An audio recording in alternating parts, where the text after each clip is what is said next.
Good evening, ladies and gentlemen. This is a meeting of the Warrant and Finance Committee on the 5th of April, 2018.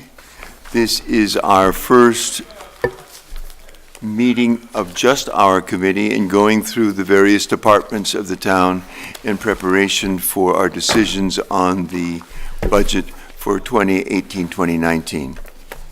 This evening we have three groups of people that we've asked to come as the initial people to question about things that we don't quite understand. One is the treasurer, the second are the road commissioners, and the third person is the fire and rescue chief. So without any further ado, if we could ask Ms. Rumney if she wants to come up here, you want to sit down in a chair. It doesn't make any difference to us. As far as members of the audience, we will accept questions. However, the questions cannot be posed to the people who are making their presentations. They have to be posed to us, and that we will document the questions, okay? But we will have a time for questions if anybody has some to ask of us, not of the speakers. So, Ms. Rumney, thank you very much.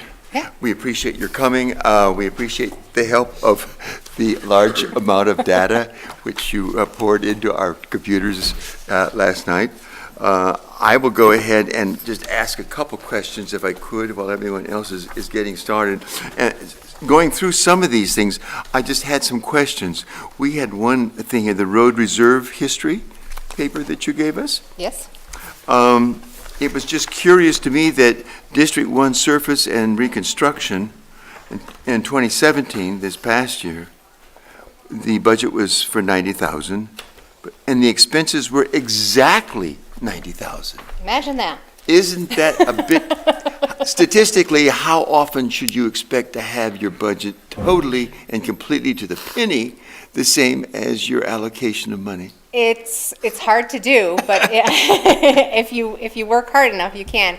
If I recall, there was a few dollars difference, which ended up hitting the summer maintenance, just part of the prep work, hit the summer maintenance instead of the tar and sealer, or paving and reconstruction. Am I correct, Michelle, that most of this budget is built around a series of bids that are submitted for paving and that Yes. sort of work? So, and the numbers don't hit exactly, but as the road commissioners are on the job and they encounter differences between what they had thought they were going to encounter, that frequently eats up some, although in the past, from time to time, some of that has been used at other places before you got here, but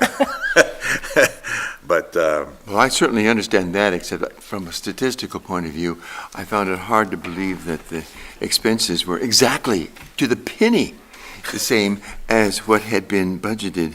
I think what happens sometimes, Bill, if I can, lots of times on road work, they have edges to do and stuff like that. So they will use up the rest of that money, I think, in improving what they're doing on the edges of the road or whatever. And I believe you said that there was actually a little bit carryover in that. Yeah, a little bit came out of the summer maintenance as far as the prep work went, instead of hitting that. So it wasn't exactly to the penny. Right. Oh, well, that's not what it says here. Well, that was what was expended out of that account. Right. Yes, okay. The other question I had was also on District 1, on your carry-forward funds. Mm-hmm. If I understand this correctly, the carryover was $49,897, then an additional $92,000 was appropriated, and now, as of, I assume this was March, year-to-date balance that this was put together, he has accumulated $117,000. Yes. Is that a common occurrence as to No. how that works? Can you give us some explanation as to why there's an additive amount of dollars going into this account? District 1? Not being the road commissioner, I really can't answer that, I just thought from a financial point of view. Yeah, there hasn't been a lot of work done on this, in the previous season before winter started. I think that had to do with things getting cold really fast and snow coming early. kind of halted what their plans were, but I can't say for sure. That would be a question for the road commissioner. Okay. We'll just go around the table, if we will. Ms. Meehan, do you have any questions you want to pose to the treasurer? On the roads. Sarah, do you have any questions? Nope, not right now. Ms. Ruma? Not as of yet, no. Not as of yet. Nope, good. Ms. Shea? All set. Tom? I think it would be real useful at this point, since we have some changes in the way the road commissioners, or proposed changes in the way the road commissioners are going to be paid or may be paid in upcoming years, that for our benefit and for the benefit of the public, that Michelle help everybody try and understand exactly what the process is by which the road commissioners get paid. Now, we know, for instance, that they submit timesheets to you once a week, and that from there, something happens, that the people that work for them, and they get paid, and in a lot of different ways here. And we have, rates listed in past warrants for the road commissioners. Last year was Article 33.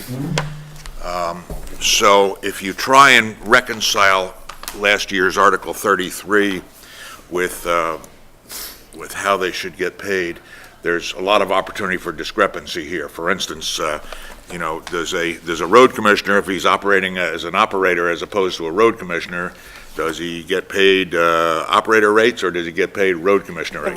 The road commissioner will always get paid the road commissioner rate. Yes. I would assume that, but I think it would be useful to understand how every person that's working for the town, what you do with that document and how it's figured and how they get paid.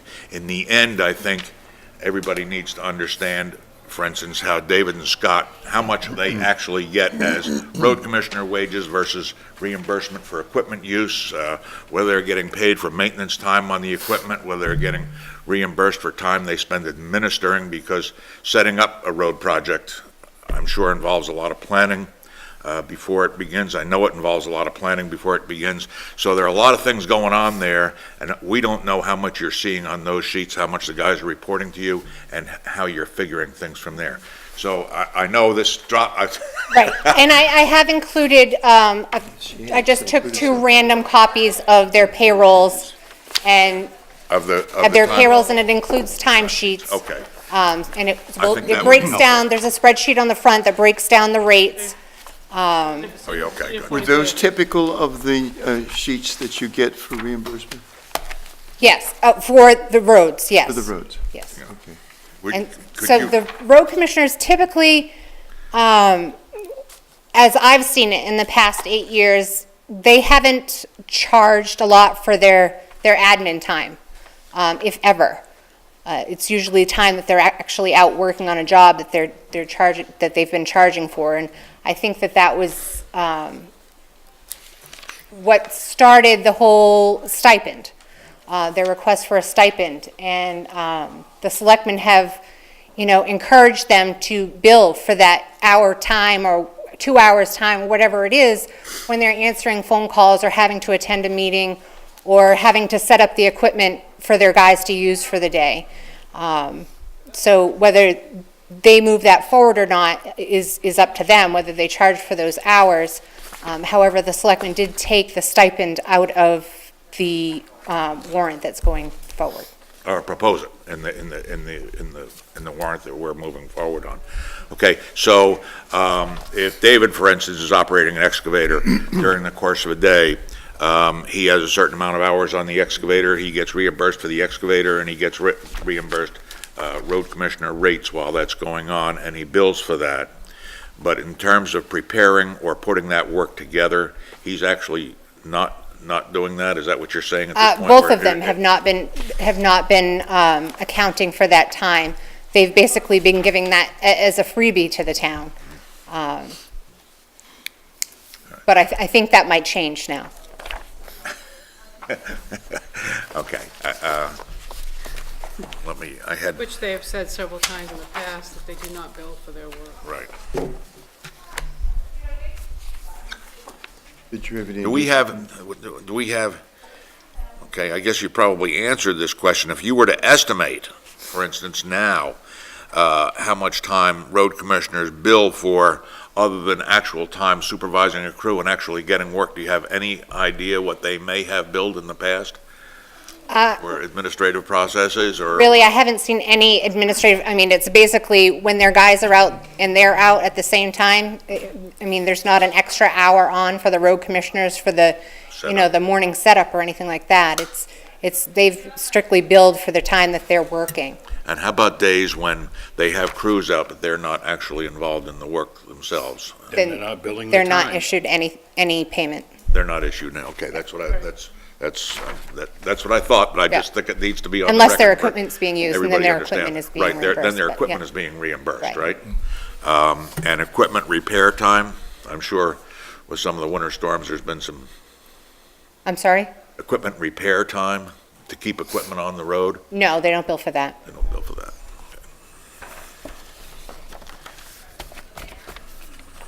Any other questions right now? They come up as we go along. Mr. okay. Waterhouse, want to try some questions, please, sir? I have one question, Michelle. On your winter road overdraft sheet, Yes. what figures were used to come up with the total road budget? That's everything road-related. That was, I tried adding it up and I couldn't come anywhere yeah, close to so that you've got figure. your District 1 and District 2, and then you've got your stockpile and Public Works building. Right? It doesn't add up to the figure. That's why I asked, what figures were used. Which page are you looking at, so she can actually look? Winter road overdraft for fiscal year 18.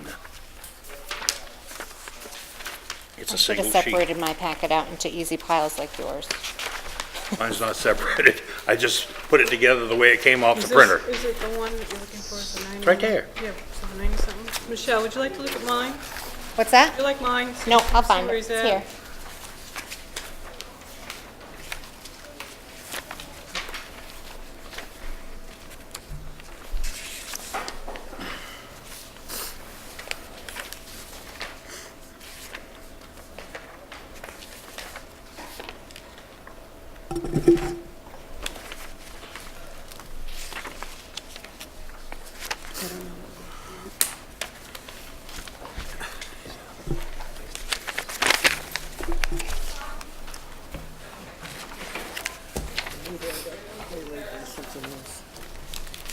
Oh, there it is, the overdraft. I think it's right after, the fourth sheet or so.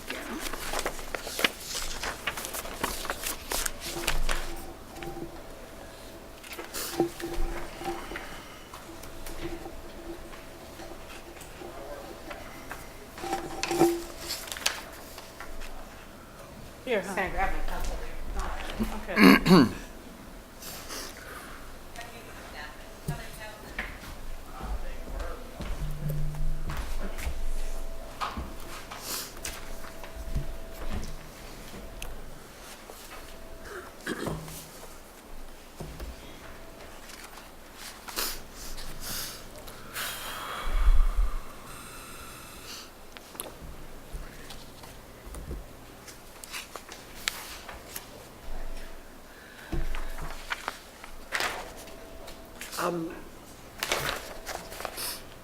I have a question.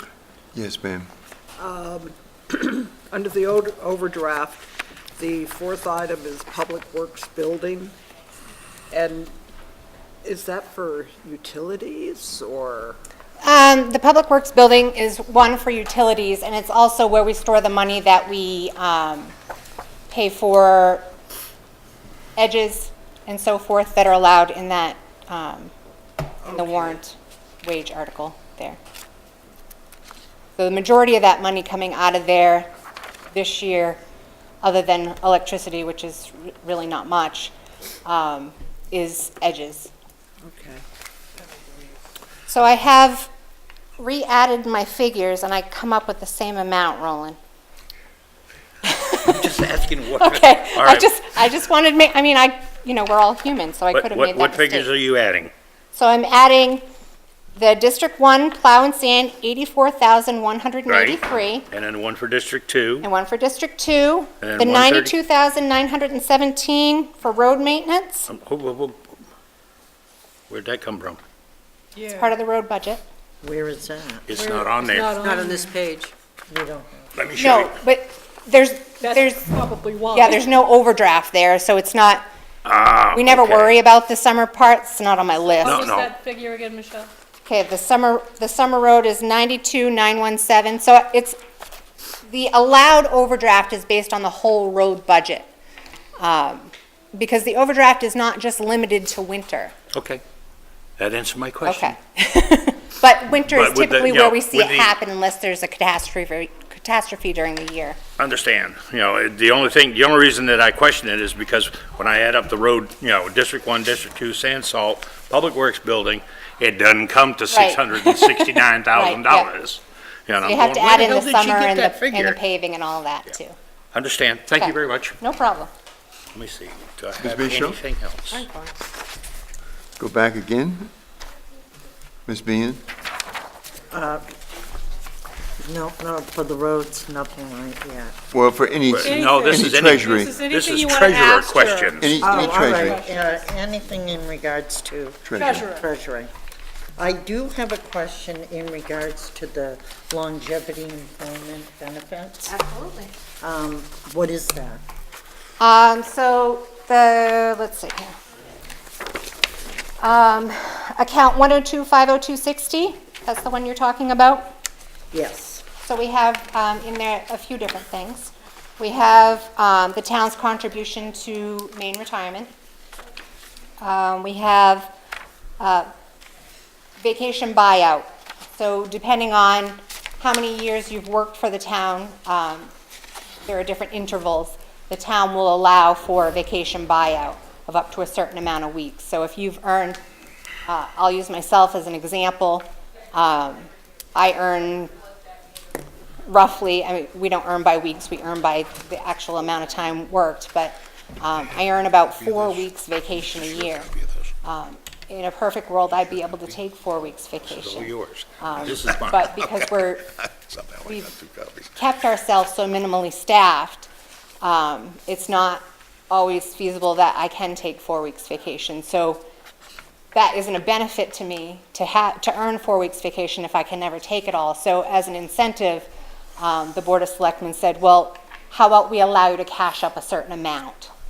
And so that money is in there. And then for employees who exceed 10 years of employment, there's a monetary end of year longevity pay that is $100 per year up to 20 years of Gets service. that. There are currently 4 employees that have met the 10-year mark. The code enforcement officer, the town administrator, myself, and one of the transfer station attendants. I have a question, Michelle. Mm-hmm. When we met the 27th of March, you were going to kind of check with county and see if they could help you with some of the benefits. Did you Yes. actually get a chance to? I did contact county, and I found out that they get their plan through the Maine Municipal Health Trust. And their plan would cost us, based on what we have right now, an extra $40,000 a year. At least it More was worth it. expensive. It was Yes. worth a try. I It mean, was worth a considering try, everything- and, I mean, the benefit is, the deductible is a little bit lower, but we're talking a couple $100. Yeah. And our plan currently covers 70/30, and I believe theirs is an 80/20, so it is a little bit better coverage. But is that something that the town could maintain? Probably not. But that's why the county tithe goes up every year, is Right. because we're paying for theirs. Yeah, we get paid for the insurance. Now, I have another question. I know, now, was this brought to the people, the end of year benefit? No, it's in a personnel policy, and I know that Mr. Gore has very strong feelings that the personnel policy should go in front of the people. Actually, pretty much anybody that you talk to at MMA Legal will say your personnel policy shouldn't go through town meeting because it holds you to it for a year. And so say that our health insurance policy skyrockets this year, and that we can't find any lower rates that are going to fit within our budget that's already been approved, because our policy renews in September. So we've already committed to paying a certain amount of everybody's benefits. And if at town meeting we voted, okay, that's what we're going to pay for everybody's benefits, but it comes time, where are we going to get that money? Well, I'm actually asking about the end of year bonus that you give to. No, and that's in the personnel policy as well. So, and then the other thing that I'm kind of concerned about is buying back your vacation time. That's kind of an old way of doing things. Companies today don't do it. They have found that employees are better off if we encourage them to take their time off. Right. And they are happier and they're more productive. So the fact, so most companies have moved to a use it or lose it because they want to. On vacation encourage people time. to Not take vacation off. time. Not My vacation My time. husband's had his job No. for 30 years, and he can get more vacation times accumulated, and they can't take it away from him. There are some things that, They won't. that you use or But I lose. actually see it No. as you're almost getting paid twice, or No, the not really, because taxpayers a are lot of times they being- use their vacation time for an emergency. Something comes up totally unexpected, because I know it's happened to my husband and over the winter. Something comes up But you totally can roll it expensive. over? He can take. Roll it over, not Yes. get paid? He can roll it over or take it. It's up to him. Same way with personal time. He gets almost 10 days of personal time. And That's a use and or he can lose. take it. That's the only thing that's sometimes they use or lose. And usually he uses it all. But a lot of times their vacation time, and I can foresee this, if an emergency comes up in their household and they have to take that time, even though the state of Maine has that law that they can So use it. can he turn it in and get paid? Yep. And I will tell you that there are a lot of municipalities that do offer a vacation buyout. Yes. The policy does not allow for you to buy out all of your vacation time. There's a certain limit. So it's however many total weeks that you earn, it's Like to ask 2 weeks less than that. So say if you earn 3 weeks, you could cash in up to 1 week type of thing. So it's not like you could cash it all out and never, take a day off. We all need one of those every now and then. Mr. Gore? Michelle, going back to your explanation from MMA regarding taking the personnel policy before the town meeting, is it not correct that if there was a change in healthcare policy or any other part of the policy during the course of the year, that we could have a town meeting to resolve the issue and move forward? We could. Yes. I think it would tie up a lot of time and money to create a special town meeting. The point is, Yeah. we could, Oh, and we could move absolutely, it could forward. happen. And. Yeah. it But I might be- think the intention of a policy is for your selectmen, whom have been elected by the town, to come up with what works best for the employees, that they know what's going on, they know what's going on in other municipalities and what's going to keep people here. And if they needed to change something, 2 weeks out, they could. Without having to post a town meeting and go wanna through put the you whole on the hoopla. spot. I know, That's okay, I know. Michelle, we understand We're each not other. we're not going to agree No, on not gonna the go there. policy, We're but that's not okay. gonna I resolve it. understand Yeah. why you think the town should vote on, every part. But I do think that the townspeople vote the selectmen in hopes that they're going to make the best decisions for the town and the employees. The only thing that I would suggest then is maybe the town ought to be allowed the opportunity to make that decision and delegate that responsibility to the I select. thought they had. No, They I don't elect, think so. they elect a selectman to do the job. You don't just elect him so that he has a title of selectman and pay him X amount of dollars per year. You expect him to do the best thing for the town. But probably the town should have the opportunity to decide what's the best thing for the town. They Well- did when they elected their officials. Okay, to all right, oversee all right, it. all right. Thank you. Let's Yeah, leave and I it, think move on. every 3 years, they do have a decision. I mean, if certainly if the townspeople have an issue with the personnel policy, I would encourage them to, to let their selectmen know, where they see the issues. And from the work that I've had with this board this year, they've been very receptive to the public. I don't have a problem Yeah. with the way it's been handled. I'm just thinking forward because you folks aren't going to always be the people there. No. Okay? And when we think these things through, we have to be looking forward. We have to be looking forward to the future. All right? And in response to Roland's remark, the one thing I would say is, remember where the authority for the selectmen come from. It's either delegated Town. from the state, right, it's either delegated from the state or delegated from the town. meeting. Correct. Okay. And I don't have any objections to that at all. I just want to add, I can't imagine how disruptive to the operation of the town it would be to try to institute new personnel policies every single year. I can't even fathom the disruption that would cause. So just wanted to state that. Okay. More questions for Michelle, please. Ms. Rumney, I want to just ask a quick question here for the people watching on television as well. There's been some confusion as far as workers on road crews. And could you please just officially let us know that everybody who works for the road crews, for the road commissioners, are in fact employees of our town, There are a few cases where they're not. such as? Pat Stevens, I think, right? Pat Stevens, Ian Spalding. 2 or 3 contract. Yeah, Contracts, there- those yeah. are contracts, okay. Yeah. Otherwise, Otherwise, everybody, most of your summer maintenance is 100% employees of the town. okay. And is there any employee of this town who does not receive at least minimum wage? No. And as far as workers in this town, including the ones that are hired to work with the road commissioners, is everyone offered benefits? No. Oh, which ones are not offered benefits? Anybody who doesn't work 21 hours a week or more all year long.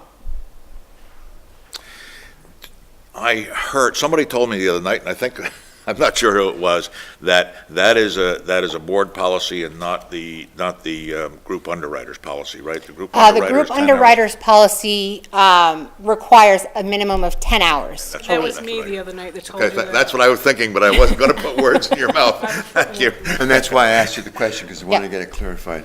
So, right, it's sort of a, So, of course, The number that if we picked anybody is not who necessarily the number that worked we could between pick. 10 and 20 hours a week, if they wanted to buy into the policy, they could certainly buy in based on the personnel policy currently, and pay the full rate. and you mentioned the same thing as far as the 10-year employment benefit or bonus or whatever. That's, everyone is eligible for that who is an employee who have worked? Who is 21 hours a week or more all year long. And that $100 is paid how often? It's once a year. Once, just one $100 payment? Well, no, it's $100 $100 per year, how many years you've been employed. Oh, So if you've okay, so been, the first year you're going to make, Nothing. right, you're not going to make anything until Until you've 10. reached 10 years. at that time, then you will Right. make 1,000. Yeah, and I can tell you, the whole longevity idea came up. There's actually other places that do it, other municipalities. We were having a lot of turnover. We were having a hard time keeping people because they were going places, that had better benefits. They were getting all of their free training here and moving on. And some of the things that were being offered out there was longevity. And the board at the time said, that's a good idea. If we can encourage our people to stay longer, they see these things that, that looking ahead, I can get this, and I can get that. I might not get it now, but I know that if I stick around, I'm going to get it. And so it was kind of an incentive to keep people around a little bit longer. As last year, we also added the retirement plan. Would have been nice to have that 14 years ago, but we are moving ahead. And So on that bonus, then the maximum will be $2,000? then? Correct. Okay, it doesn't go up any higher than that? no, and I would imagine that as budget constraints arise, that those type of benefits, might be lessened. They'll have to choose, unfortunately. I had one other question, and I have to give you this because I don't have it's on equipment, and I was trying to add all this up last night and this morning, and I couldn't quite figure out how you got to your number. I'm sorry. Yes, People so- out in the audience, it's just a, So this total here yes, should actually be on the next line down. Okay. But this is a total of this, and the payroll part. So it's basically the whole cost for the week, oh, and includes that total. okay, because it didn't look right. So, So that's a two-page, yeah, it's a two-page document, okay. and, That explains it then. On District 2, he has his set up to a one-page document. Yes, I saw that, and that was fine. It was this one here that couldn't make it add up right. Thank you, ma'am. You're welcome. Any other questions? I have, for Michelle, Yes. I have two. Could we get a copy of the current accounts balance ledger as of, say, 4/1 or whatever? It's included in your It is? packet. Okay, thank you. All right, I thought I saw something look like that in So there. it's attached, it's behind the packet that came with this on the front. So it's at the very back. Okay, and there was one other thing here. Do we have any guidelines if, in all of these funds that we have that are carried forward, if we get to a certain amount, is it up to people like the Board of Selectmen or the Warrant and Finance Committee to point it out? Or do you catch those also in terms of saying, at what point do you stop allowing a carryover fund to get so large that it's, Well, it wouldn't be me that would stop allowing it. If No, it but you got might bring it to large- someone's If it got attention. large, I would recommend to them, hey, listen, this money hasn't been used and it doesn't have a plan. If it had a plan, that would be one thing, but if it didn't have a plan, then maybe we ought to stop contributing to it. And we did that with the recreation capital improvement, I believe it was last year or the year before. It was getting big and there was no plan for it.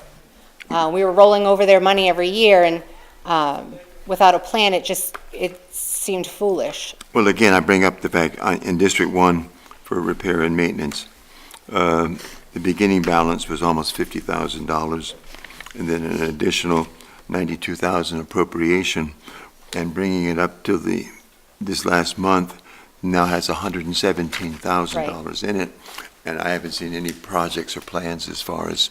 Well, how I would that imagine, they're not starting projects right now because the roads are still posted, but I know that. Or planning projects. Yeah, I even. know that both of them have some projects planned this spring.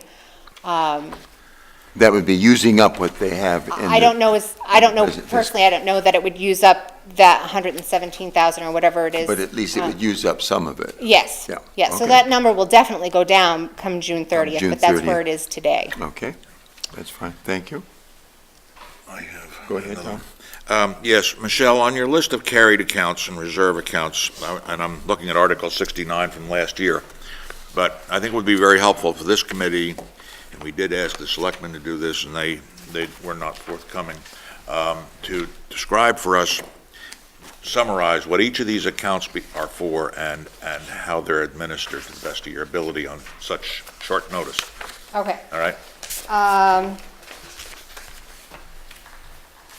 So the cemetery fund, are we going through the whole list of carry forwards? I was looking at, my I don't list. have the book, so Okay. I have what's proposed for this coming year. She said, I'm giving him mine. Mine has ambulance reserve in it. Is that done, or is that, oh, no, that's down here on Yeah. 31. Okay, so you'll get there. Okay. Go ahead through your list. 'cause I'd like to- So the cemetery fund, they get a small, thank you. They get a small amount of money every year. Lois could tell you that just to replace one stone is quite a significant amount of money.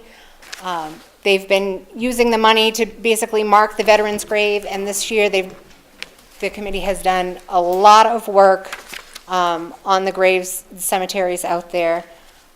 It's been rolling over so that any unused money can go into this fund and start getting some of those stones that have been neglected for so long. Okay, and I assume that oh, yeah, okay, it's in the handout, okay, thank you, go ahead. The District 1 and District 2 road surfacing and reconstruction, I think we all know how that is used, as well as the summer maintenance. The FEMA Emergency Disaster Reserve account, to put the word reserve in there it's not intended to be a statutory reserve, it's Okay. just a reserve. It's something we reserve. non-statutory, okay. Right, That right, was part yeah. of, that's part of the question, right? Yes, Thank you. absolutely.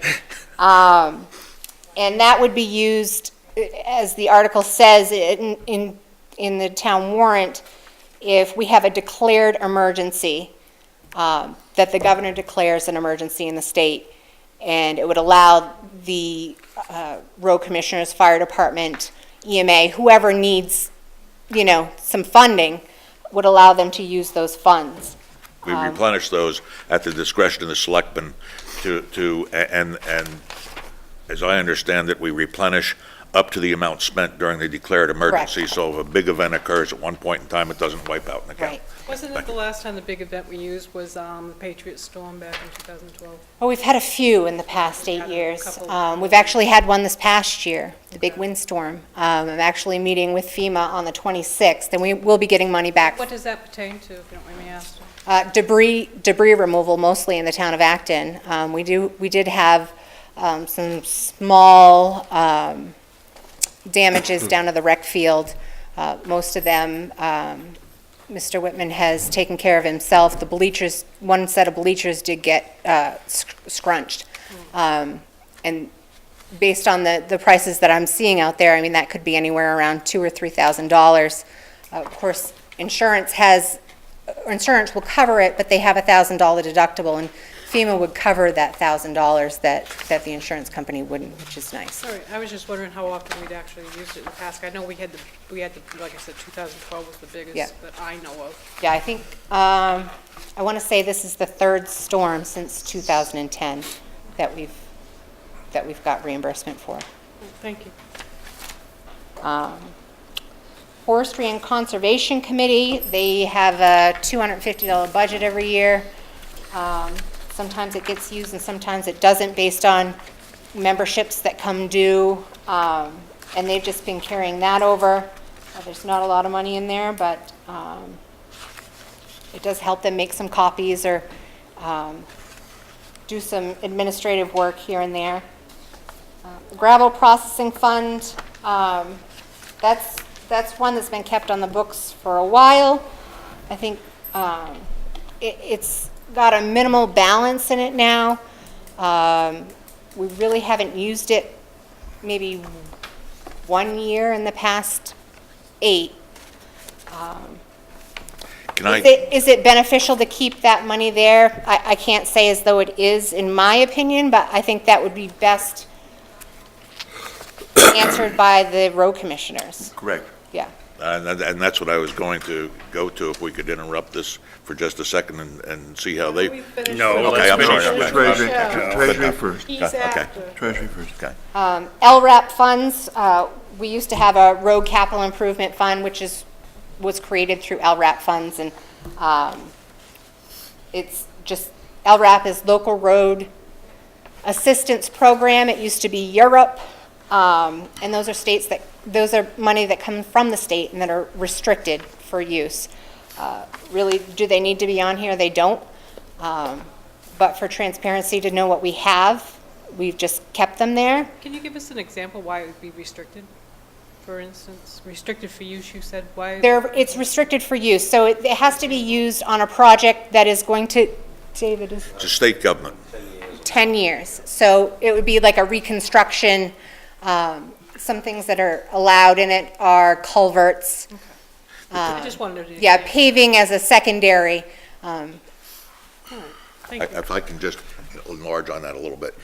The state establishes the rules. The town meeting does not have the authority to move those funds and use them some other place. I And understand. okay. I get it.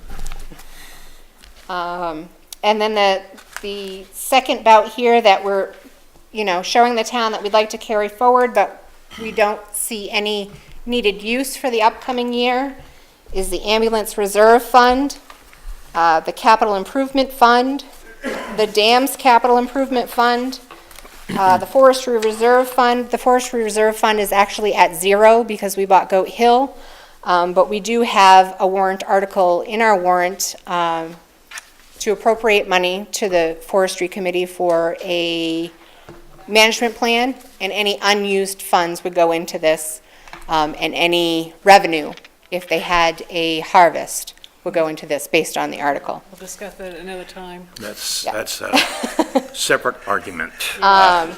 The fire department capital improvement fund, which is, I've put in parentheses here, it's for the purchase of a new fire truck. The fire department building capital improvement fund is a new one that went in this year. The chief could explain more. He's coming this evening. Yes, he could explain more to that, what that fund, what his projects are for that. That was my other question, the reserve fund that's coming up, I don't know if it was misled or whatever, but that fire truck reserve fund, was it meant for AKA a fire truck? It is worded in the article for the future purchase of a new fire truck. One would say that if you have a utility truck that's carrying fire apparatus, hoses and all that on it, it becomes a fire truck. I'm not going to debate that issue. No, I just was, because yeah. my biggest thing was the wording on that, because to Correct. me, the fire truck is a fire truck, utility truck's a utility truck, and so on and so Yeah. forth, same with the ambulance. And I wanted to make sure about that wording. That wording was so important, and that's why I Right. asked you, and Yeah, I and it asked. definitely, the wording did say the purchase of a new fire truck. And Jennifer did reach out to legal, and they've suggested a wording change of the article.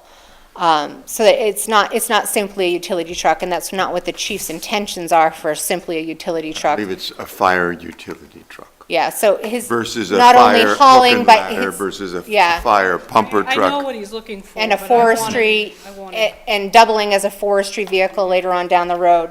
Again, I'm not gonna debate that. No, I just want to know what the wording was Yeah, and what actually absolutely. came out of it. Thank you. Ms. Rumney, Yes, I realize that the timesheets and the equipment sheets and all of that are signed, in this instance here in March, are the ones that you sent us to peruse.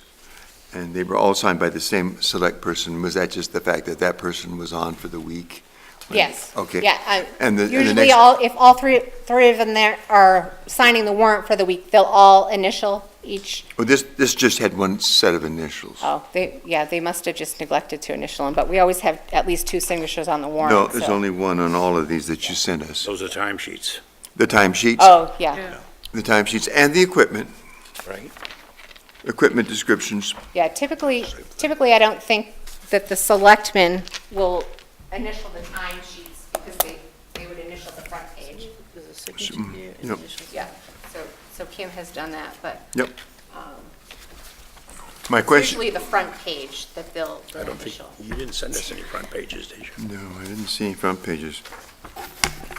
In other words, an example of the So it just warrant. happened to be that Kim was the only one who initialed them That's that way, fine. but typically they all initial them. I have no problem with that. My other question is, though, is there a better way to do this? It seems like this is extremely variable based on the person who's submitting the papers. Some are really high quality and you can see what's going on, some are not. Some are very vague. Is there a better way to do this? Certainly, there's a better way to do it. I don't really have the direction into what that, I mean, I can't dictate. No, but I certainly, mean, and, you handle them all the time, and I'm right, sure and then you we have- appreciate the difference Yeah. in quality. And we have big turnaround in the roads employees, and you'll get the ones that will document their time and document everything to a T, which is wonderful. And then we have some that, they work for a few weeks and we don't see them again for whatever reasons. So No, I it's- understand Yeah, that, it's and I hard with those understand the difference in part-time temporary employees to get them to follow direction from their bosses. May I? Yes. Okay.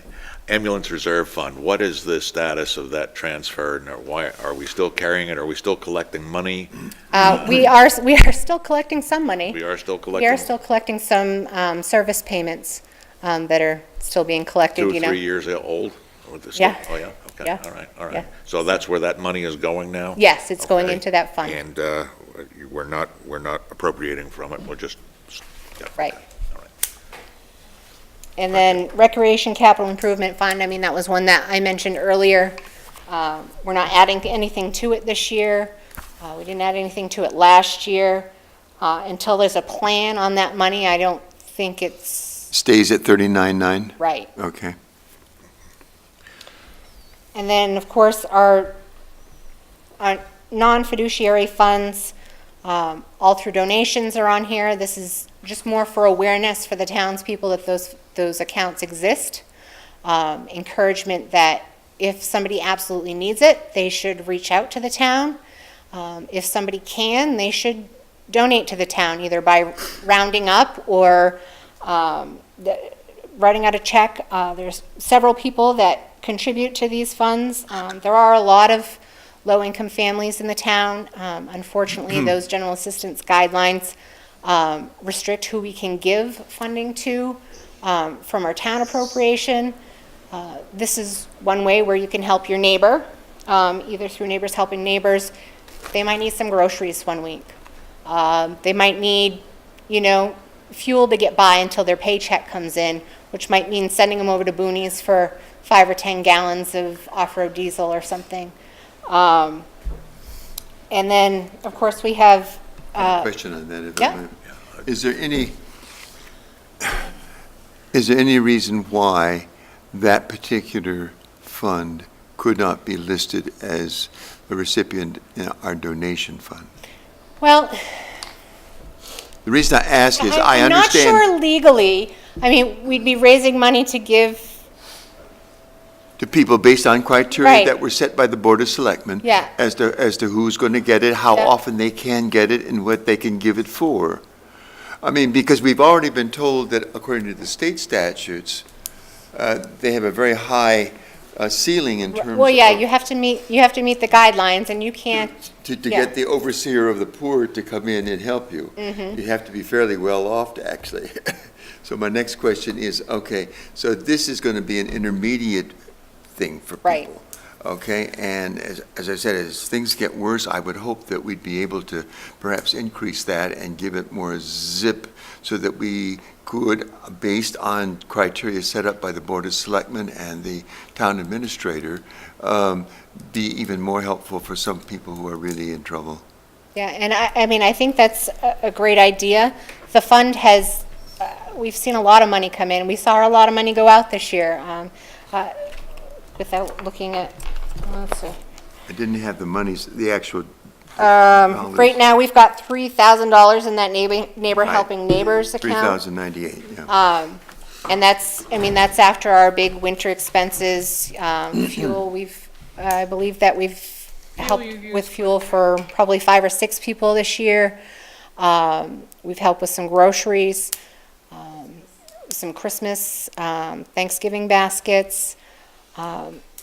So No, I think there's it's a a lot of great money been idea. spent out of there, this year. And there has been a lot of gracious donations that have come into that account this year. And I always see the town of Acton steps up when people are in trouble. And, Right. when a shout out goes out that, we've got kids that need presents, or we've got a family that needs food, or a fundraiser that's going to happen, I'm always proud to work for the town when those things arise, because this town does step up for everybody, and it's nice. And the town would still be stepping Right. up because they're putting monies into this fund. I Right. guess my question also then is a circuitous one, and that is, do you have to be a 501c3? Is it It required is by not law? required. The law requires that the money be used for a public purpose. For public purpose, that's what I And, thought, okay. so long as that, that fund could be available to anybody in the public, yes.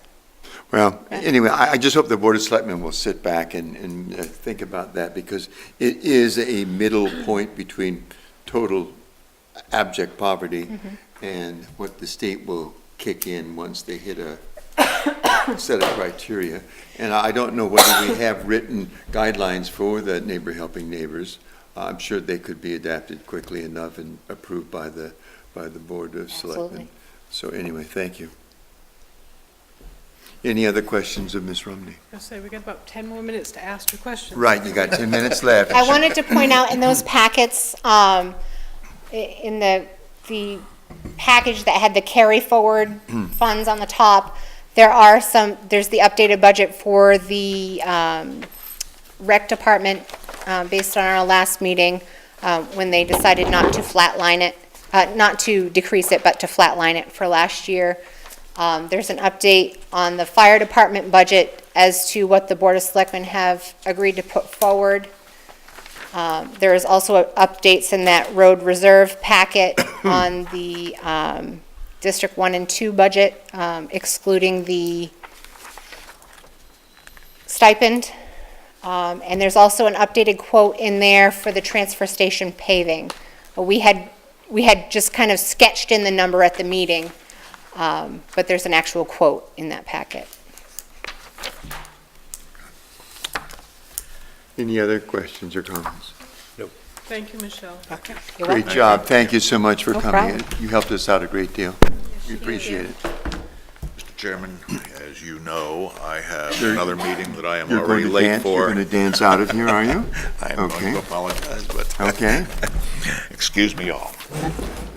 Anytime next week that we make a decision as far as meeting again, will it be okay for you? To the best of my knowledge, but. We I have it will on review TV that. now. I said to the best of my knowledge. Okay. But I apologize. I did tell you that this Thursday was busy, right? Do you want to take a stretch for just 5 minutes if we can, and then we'll go ahead and talk with the road commissioners. We are ready to go and restart. Before we ask our next guest to come, I had told everyone in the audience if they have a question about the last speaker, that it is appropriate that they ask that question of us, but not to ask it of the person who was giving the interview. So if you have any questions regarding the Treasury or the Treasurer, okay, please, I'll accept any questions that you have now. If not, move on. Our next person is the Road Commissioner for District 1. And do you want, Ms. Rude, you want to just tell us what you were told? He's not coming. He's not coming. He called you this afternoon, is that correct? Correct. Did he give any reason? Was he ill, or he didn't give any reason? I prefer not to answer that. I would ask you that to, You would prefer not answering whether? I would prefer that you ask him directly why he's not able to be here, but my instruction to pass along was that he wasn't able to make it. Of course, he told us last Saturday that he wasn't going to come, so I guess this is an affirmation of his desire not to participate. Our next speaker is Mr. Winchell, who's the Road Commissioner for District 2. If you want to chair, Mr. Winchell, that's fine, sir. I've been sitting for the last hour. Okay, Feel pretty good. You're on. Mr. Winchell, I will go ahead and start. For District 2, I saw nothing in this that was extraordinarily eye-boggling as far as any irregularities. I would like to ask you a question, however, about the same thing I asked the treasurer. In these worksheets that are submitted to the town hall, is there anything that you can suggest that would make the system more systematic and easier and consistently the same? No, I mean, I introduced the payroll system that we use, the Excel system, back 9 Yes. years ago now, I guess. Yes. 9 years. Time's flying by. But, because the system we had before was pretty much just jotting a bunch of stuff down. It was hard to keep track of anything. But with the worksheet that we have, with all the hours and this and that, I believe that works fine. On mine, on the bottom of it, I put a description of what we do. And who does what and all that. So it gives an idea, what people are spending their money on and where we're working. It gives us an idea where we can go back to track. Obviously, the time cards. We have some of my guys are pretty good at their time cards, and some of them aren't. Obviously, those guys aren't making the big dollars, as you can tell. But we are working on that. There's some improvements in doing some of the time cards. But the other one, I got 3 or 4 guys that really do a good job. Have you had a chance to talk with your colleague from District 1 as to whether or not they might want to utilize your form, or at least get some sort of a standardization of the format? I honestly, If you don't have any information, that's fine. well, I'm not trying to get you in a corner. I wouldn't do that for the simple reason is, I run my district a little differently than he does his paperwork. I don't know how he does his paperwork. I've never even seen his time cards. Okay, that's So, I can't So it'd really, be up to the Board of Selectmen to make that sort of a decision, then, I see. If they're I gonna guess- try to- No, they could make a request. yeah, I mean, it, As far as it's, let's not get into that, because I just wanted to find out if there's a possibility of making this very complex and erratic system a little simpler if for the everybody. selectmen feel that there's an issue with it, I've never heard any, I mean, I don't know when you said that one's good and one's bad, I don't know who you're talking about, I don't know if you're talking about mine or his, so, but at the end of the day, I mean, I do mine a certain way. I actually got mine from the town of Shapley, because my father was road commissioner in Shapley. And when I became road commissioner here, I looked at what we had here, and it wasn't very good at all. So I was like, well, when my mom, because my mother was the one who used to do his paperwork, she showed me this program. I thought it worked well, but I didn't introduce it to the other road commissioner. That's not my job. So I just worry about my district. Fine. We can go ahead and start with questions. Ms. Mee, do you have any questions of Mr. Winchell? I guess the only thing I'm kind of confused about, and I hope you can help me. Yeah, So the guys work for you, yeah. but they work for the town. Okay. I'm confused. What I do is I have employees that work for me on my payroll. I pay their workman's comp and all that stuff. Those guys work for me. Then there's days where they'll work for the town of Acton, okay? There'll be days when I'll send 2 guys out to do some coal patch and the town of Acton pays their wage. If they're out plowing snow, the town of Acton pays their hourly wage for themselves. They pay their FICA, the social security, the workman's comp on that employee when they're working for the town of Acton. But only in the town of Acton. Someone say got hurt, Yep. whose workers' comp would be, Well, it would be the town of Acton's, okay. because, that's kind of this has been kind of a conversation over the last 3 years because of other issues that arose, whether or not the liabilities down the road or whatever. There's other ways of doing this, but this right now, the reason why they do this is because the way they do it is, for a Joe Schmo to run for road commissioner, okay? Say, I don't know, anybody in the audience, say somebody here wants to run for road commissioner, okay? Well, for them to do the job, you need so many guys to work, really, you need to have a efficient crew.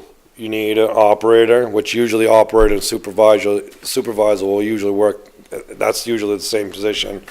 2 truck drivers, and you need 2 flaggers. A truck driver will work as a laborer when he's not driving the truck, whatever, but you need 5 usually guys to run a and efficient crew.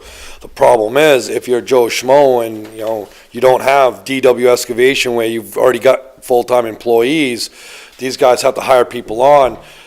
It's hard for average Joe to keep workman's comp, do all that stuff if you only have part-time guys. So it's easier for the town of Acton to take that cost on. Did I answer your question? Yeah, I mean, honestly, I just couldn't figure it out in my head. So if they say we're working for you and they got hurt, then. My workman's comp. There is, They were down on the road doing. Yeah, if they're off sweeping or something and they get run over, that's, I don't know, just believe me, more times you see What's the almost. most extreme? I went there, but no, it's kind of it's problematic in the way it works. It can be. At the same time, there's reasons why we do it. I guess in the long run, if you were but at the same time, before I say what I'm going to say, what happens is by doing that, you're shrinking your field of people who can do the job. Okay, but by the way we're doing it right now, it makes it more broad for anybody to be able to do it. But at the same time, yeah, there's some liabilities. If a guy gets hurt, who do you know who he's working for that day? There's a lot of that stuff you can worry about. But we've never had the issues that I know of. But for me, on my DW excavation part of it, I got 5 or 6 guys that work for me full time, and I'll put a couple guys out in the town. I keep those guys because I need them for the town, but there's not enough work for me to keep them busy for the town, so I supplement it through my DW excavation. It works. Last year, I think I kept 1 more employee on than I needed because I needed it for the town of Acton, because, you need those 5 guys on all time. And plus, I also got 2 guys that I rotate, because I got 7 guys that work for me. I have a couple retired guys. 1 guy takes Mondays off, 1 takes Fridays off, 1 takes 3 weeks in the middle of summer to go haying. So you're rotating a lot of crew. So that's why I keep five guys typically going all summer, so I have them when I need them. Mr. Winchell, I'm sorry, are you? Thank you. Yep. Mr. Winchell, both on the road repair and maintenance as well as the surfacing and reconstruction. Yeah, are we looking at reserves, or what are we looking at? Well, I just wanted to find out, generally speaking, to be what you would consider to be a good road commissioner, is it deliberately looked at that you want to keep a little bit left at the end of the fiscal year to carry over into the new one? Well, That's all. well, And I'm not trying, it's yeah, not a trick question. I'm No. I got the question, so I'm ready for this. Oh, okay. You emailed me, Yes, sir. a broad range of questions that you might be asking. And so what I do on my, let's see here, look at the summertime maintenance, okay? If you look Yes. down at my summertime maintenance, you'll see $98, $959, $2,000, 2,427, 2,000, whatever. But as you're looking at those numbers, what ends up happening is, that's a line item that I try to use. That's for my maintenance, for my mowing, my grading, my ditching, storm cleanup, all that. I try to use as much of that as I can, but as you'll see, like the 2,000, I like to have $98 every year's left, but it's hard to do, okay? Because, when I'm doing my billing out to the town, I punch in the hours, unless I turn around and do Michelle's job, start doing the FICA and all that, and the Social Security, because they pay that after the fact. I don't have the actual final number, so I got to leave a little cushion. But see, what's ended up happening the last couple of years is, for me, is we have certain vendors we use, and they're very good to us, and they give us very competitive pricing, and they're there when we need them, but they don't like sending their bills in. So we end up getting bills late. And so I try to leave a little bit in there, knowing it's going to be forwarded through. I'll leave a couple $1,000s there. So say Gillis Levine sends me slip. Now just in case I missed a slip, which I don't very often, but all of a sudden Gillis finds a slip there from July or something like that. I want to make sure there's money, because I've never gone over on my summertime money. On surfacing, you'll see I've got normally I do 12,000, 7,000, then you see that 64,000, okay? Which rolled into the 17, 18.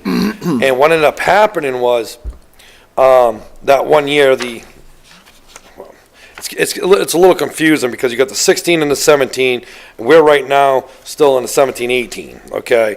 So what happened with the 16, 17, you know, I typically try to use all those funds up. Now and then you'll come into a project where you'll pave a section, but another section's not quite ready, so you have like 35 grand left. Well, you just don't want to go on and waste 35 grand in another spot, so I'd roll that over to the next project. Well, what happened this year was I rolled over the 75, 92, and then I had the other money, which ended up the 64. What ended up happening that year, the paving crew came in, they paved in early spring, which they normally don't, but they came in early spring, and by the time we tried to get them back, we couldn't line up. Things just didn't work out weather-wise, so what ended up happening was, we ended up, then you end up with the 95,000. If you look at that number all the way across, you've got the 34,091. That's what I have left out of that whole 95,000. We spent that 160,000. Yes. That was on the Hopper Road last year. That was for the grinding, the base, then the shim and overlay for that mile and a half of road. And thank you That for included, whoop, And thank you for that. oh, no problem. And that also included the shoulders in that too. Now, I have a real basic question. How often do you do things yourself in terms of these types of projects? And how often do you, or if you can speak for your colleague and... I'm not gonna speak for my colleague. You use a subcontractor or a contractor? Well, I mean, all the time. What determines whether you're going to do it yourself or whether a contractor's going to do it is my question. Well, and that's based out of pure ignorance. It's an in terms of how it works. it's an easy question. There's certain stuff we do subcontract out, the tree cutting, large trees, we do the brush stuff ourselves. 'Cause you gotta remember, these guys that I've got hired, I hire them on, I gotta keep them around, so I gotta keep them busy, so I send them out brush cutting. We try to do as much as we can. That's how I keep my employees. I think I've only had one employee that comes back and forth, and that's a long story, but we try to do as much as we can so I can keep these employees for the simple reason I need these employees for winter time. So, but when you say subcontracting, I kind of do, like on the Hop Road project, most people that drove by there didn't see me running the excavator. Okay? What I do is I put my crew out there, I show them, tell them what to do. My father was road commissioner for 6 years. He runs my crew when I'm not there. That keeps my crew busy. I sub out his machine, my trucks, now and then another subcontractor, now and then with a truck. But the problem is a lot of this stuff, it's hard to subcontract it out because of the rates that we run. These rates that we run for the excavators and stuff are kind of laughable. The only reason that we're able to do it is because you got the other stuff that comes with it. Like my excavator rate at, I think it's 89 something or whatever it is. I get double that private. So to get another entity to come in and work for those rates is almost impossible. So what that does is this work keeps my guys going through the year, so I have them in the wintertime when I need them. And that's why I've got the crew that I've got. It's a lot of juggling. Ms. Ruma, do you have any questions? Nope, not right now. Ms. Shea? Mr. Waterhouse? Just keep getting longer. Okay, be easy on me. So what are your projects for this year? Okay, well, Give me a rundown, just quick. I'm gonna give you my main, I'm gonna answer this, I wanna do this right. Okay, that's fine. I mean, I don't want to do your Obvious, job. no, I'm no, not saying your job. I know. None of that. No, and I understand. Like I started to explain last Saturday, I don't know, I think it was last Saturday. But I broke down the Hopper Road project into three segments, okay? We ended up moving the project up north, the higher part first, due to the weather and all that. The water was high last year, so we couldn't change any of the culverts down below until the water table dropped. So what we ended up doing, we did the top half, the mile and a half up top. Now what we're doing is we're gonna be going from just a little north of Flat Ground Road to just about the dam. So you're pertaining to the Hopper? The Hopper Road, that's my main project when it comes to my construction, reconstruction and hot topping money. That's where I plan on spending that. Right now, I've got $35,000 in left over in between my reserve and whatever. And then with the 99,000 added to that, that should give me just about, I'm gonna have to tap into my general maintenance, a little bit to finish it, but I believe I can get that whole section there done, because we're gonna end up grinding from Flat Ground Road to pole 14 is what I put on my thing, but it's just beyond where there's a little boat ramp right there. Yes. That's, you could see where I'd cut out and patched in a section because the road had lifted and we were hitting it with the snow plow, so we cut it out and we just did a hitting it? patch. Just hitting it? Yeah, it was bad. So, but what happened, there was no gravel underneath the road. So, we re-gravelled, we box cut, re-gravelled, and did a temporary fix. But, that's the section that my paving and reconstruction and the rest of my reserve, my 35,000. Now, that will be done between July 1, or Well- at least as far as. Well, what I'm gonna do is, it's tough because, see, until we go to town meeting, Yes, I don't know if I got my 99,000. I understand. So I cross my fingers. So whatever I do, I don't want to screw myself on the other. So what I'll do is say, okay, I got 35,000 here. That $35,000, that'll pay to grind and maybe base that 2,000 feet right there. okay. I'll do it the day after town meeting, Middle of June, But, middle of June. but I okay. won't do it until I know the money's there to pave the whole thing. understand. Because I don't want to open up a project I can't finish. And that's going to be the main project for the rest, for the new fiscal For year. the new upcoming year, 18-19. And that will go on through October or so before? That project should be, as long as, and like I said before, we got, we get the grinder lined up, get this lined up, as long as everything lines up, but when we grind that road, that's gotta be, preferably, we'd like to grind the road and let it sit a month. Let everything settle. Then, come in and do the shim and overlay. So you'll be talking, August.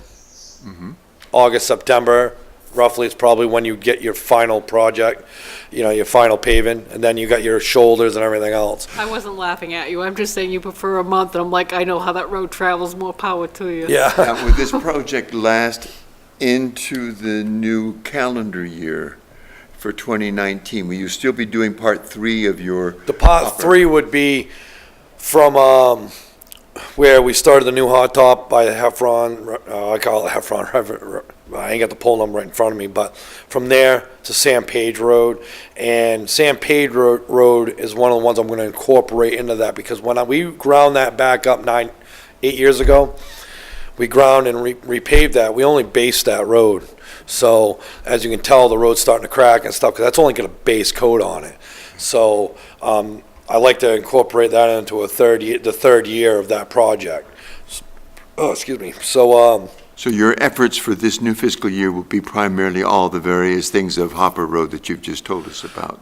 that's my main project. Yes. The other projects I'm looking at doing right now, Langley Shores, we've got a section there that was washed out back during the Patriots Day storm, and it's settled, it's pretty bad. Got a few phone calls on it. So we've got about 300 feet we're gonna have to box cut out of there. And, we have to repave about the 300-foot spot. We're not gonna repave the whole thing. Most of it's pretty good, it's just that 300 feet, that's really That'll bad. be done in the fall also, That'll be done, in the spring of next year? this will be done after July 1st. Okay. Okay, so right now, the monies that I have left in my budget right now are allocated for sweeping, road grading, some minor ditching. We have an issue down on Lebanon Road we gotta take care of. Lebanon? Yeah, they had their driveway paved. I wish they had notified me first, because we wanted to do the culvert. They paved the driveway, then my guy come through this winter, and when they paved it, they left the hot top up, broke off the end of the driveway, which really isn't our responsibility, but at the same time, we gotta change culvert out, because it's really flat through there, and the water's, we're having a hard time getting there. We can't get the culvert unplugged, but So you got 3 projects, the bigger one, of course, is Hopper, and then you have Langley Shores, Lebanon Road. the Lebanon roads, that's one of my, things to do, on my things to do list. It's not Okay. a huge project. Okay. It's a 2-day, do some ditching, couple of culverts, no big deal. I've got, we want to get it back up here by the post office there. All the leaves are building up. We're clean all that up there. We got some large trees we gotta get cut up off there. You say by the post office, is that on San San Page? Page Road, yeah. Okay. Yeah, they all blow across the field into the ditch line. And at some point there, I've been talking about investing in a big leaf sucker there, so I think at some point in time, I'm gonna have to do Okay. so. Yeah, but, let's see here, up on the, county road, I've got 3 culverts up there. There's a sinkhole that's starting up by what I call the corner of, Winchell Corner is what they called it, but it's Gordon Road and, County Road. And, we got 2 right there and 1 on the, what I call Gordon Road extension up by, Mr. Me there. We gotta change that out. We have a little issue with the water that comes out of the pond, and then it shoots across and it plugged up. Which So- road is that? Gone On Road? road. Gone Road. That's one of the projects. We did some ditching there last year, but with time restraints and trying to get back to the Hopper Road project, we didn't really get to finish that up. But, I really wanted to incorporate that job with the state, but they didn't want to work together, so. We got some jackhammering I like to do down on East Shore Drive. We got the ledge on the hill there on the left there. I've been in touch with the homeowner, and it looks like something that we're gonna try to get done this summer. Which That's it'll probably be in the late fall. And when we that's do on that. what road again? East Shore Drive. East Shore. You don't want to do anything like that in the middle of summer on East Shore Drive, but it'll probably be late fall. Okay. Very good. And what were you gonna do on East Shore Drive again? We're gonna get a excavator with a big jackhammer for that ledge there. We can't blow it up with, the houses right there. When you come down, when you go up that steep hill right there, you go past Camp Nutter, you go through the S curves. Yes. And that little hill, That little there's a dip. ledge there. It's tight, and the worst part is, because I'm always thinking about the plow guy, is when I come down, I hit that thing every time, and there's just no room to put any snow, and then when you meet a car, it's not good. So it's been something that's been in the back of my mind. I think that's something that we'd like to hit this year, so. Okay. And maybe hit a couple other spots. We got other spots that we might be able, so we may rent a machine for a couple, 3 days, or hit a couple of spots, see if it's cost effective. So, Do you have a list of those that you could give us? I wrote them down. It's not very professional. Does Rue have a copy of them? No, I'm the only guy with a copy.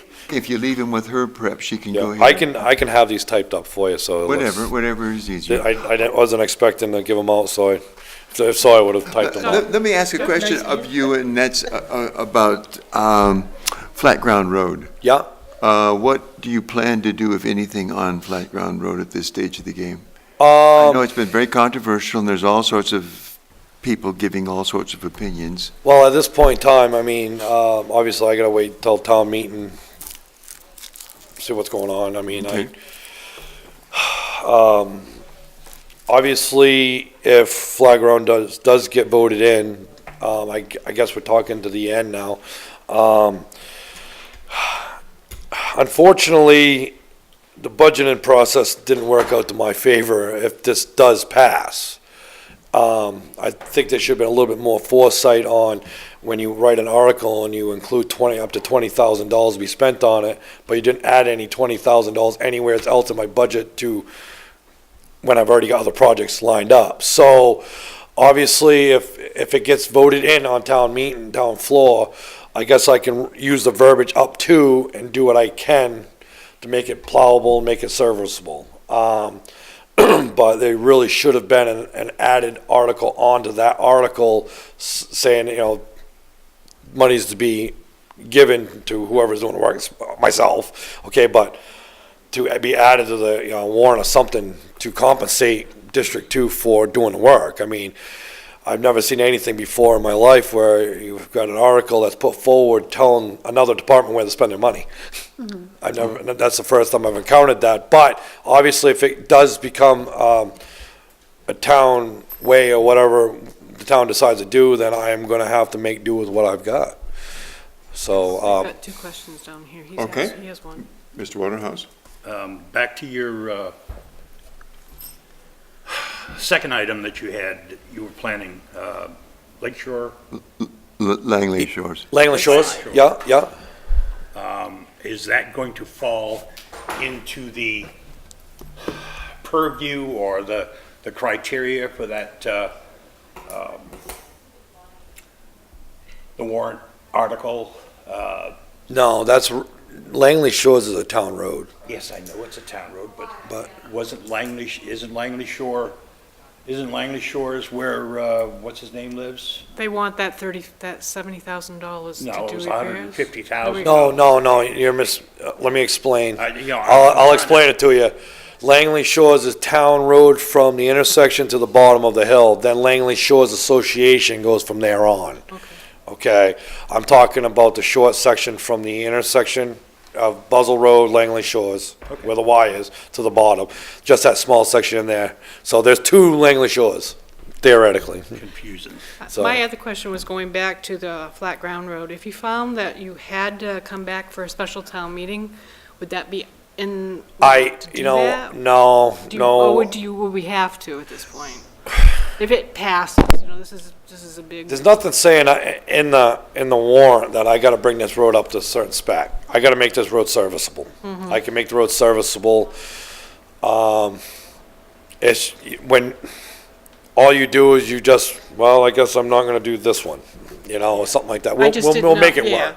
Okay. But I am not gonna come to the town floor and ask for more monies to do any more projects. All right, that's what I want. I don't ask for anything because they don't put the warrants we want anyways. Right. So Well, that's kind of what I want to make sure of, that, we may I not. haven't done a budget, in I don't know how long, it gets the same one, there's a flat line every year and whatever. Yeah, last year, we did do 10%, we fought for that, but, I just want to make sure that you weren't going to, obviously this all lays on the town floor. It's nothing we can control at this point. It goes out to the voters. no, if the town floor says I have to do it, then I'm gonna have to make way and do it. I mean, Okay, I just want to you know, make sure you could I can figure ma- out one I don't way. like to use the word manipulate, but that's what I do. I've got to Balance make, something. if I have to get this road to the point where my guys can plow that in the wintertime to my standards, Yeah. okay, then, because every road that I do, I go in and I put a certain amount of gravel on, I don't run bank run, I run, processed material, so, when digging up rocks, hitting rocks with snow plows. And this would be no worse than if we had an emergency or something like that. What do you mean? In other words, we've been known to move stuff around. If you have an emergency and you have to maintain that. Well, no, I mean,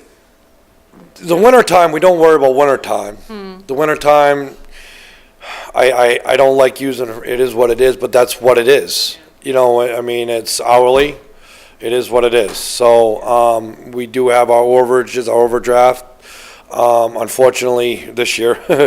But I think most people can understand what's going on. But on a road like that, I mean, if the town came to me and says, okay, we need flat ground road to be up to a Class A standard by fall, well, now we have a problem. Okay, But other than that, it's fine, we can make it work the way it is. all right. And then next year, if this does pass, it will be, you have it in your budget so you can, And next year, obviously, if it does pass. because like I said, I've got right here, I've got a list of my projects for the next, couple, 3 years. Yeah. And I'm just trying to find them. No, you don't have to. I'm But, just saying. no, you I'm have just, to- well, you I have think to it's probably good anyways that we do Yeah. this.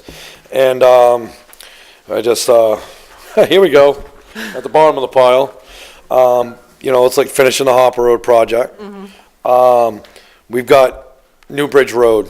New Bridge Road is terrible. But New Bridge Road is gonna cost a lot of money. You look at it and you go, well, it's not quite a mile long, but the amount of extensive work that you gotta do to it, to get it to the point where, you could go and pave it and, put lipstick on it and yee-haw, but that's not really the way you should be doing it. There's a lot of trees down there that, need to be cut. The stumps on the side of the road, you pull them out, you take half the hot top with it, because they're actually in the road. So we got a section from, right when you come up to the water, from there to, the Stevens residence, that little section right there, that, we get sinkholes. We figured out why, over some of these big rainstorms that we've had. If you stand on one side of the road, the water goes underneath the road, there's no culverts. And there's water coming out, you can see the dirty water come through, it's rocks underneath the road, so over time, that dirt settles. So, it's not something where I'm just gonna go in there and throw a shim and an overlay over, and then next thing you know, 3 weeks later, we got a sinkhole, you know, so there's gonna be quite a bit of extensive work there, and it's right on the water, so, you know, you're gonna have a lot of erosion issues you're gonna have to deal with and all that, but, you know, tree cutting, but that's one of my projects there that, you know, we're really gonna have to start looking at.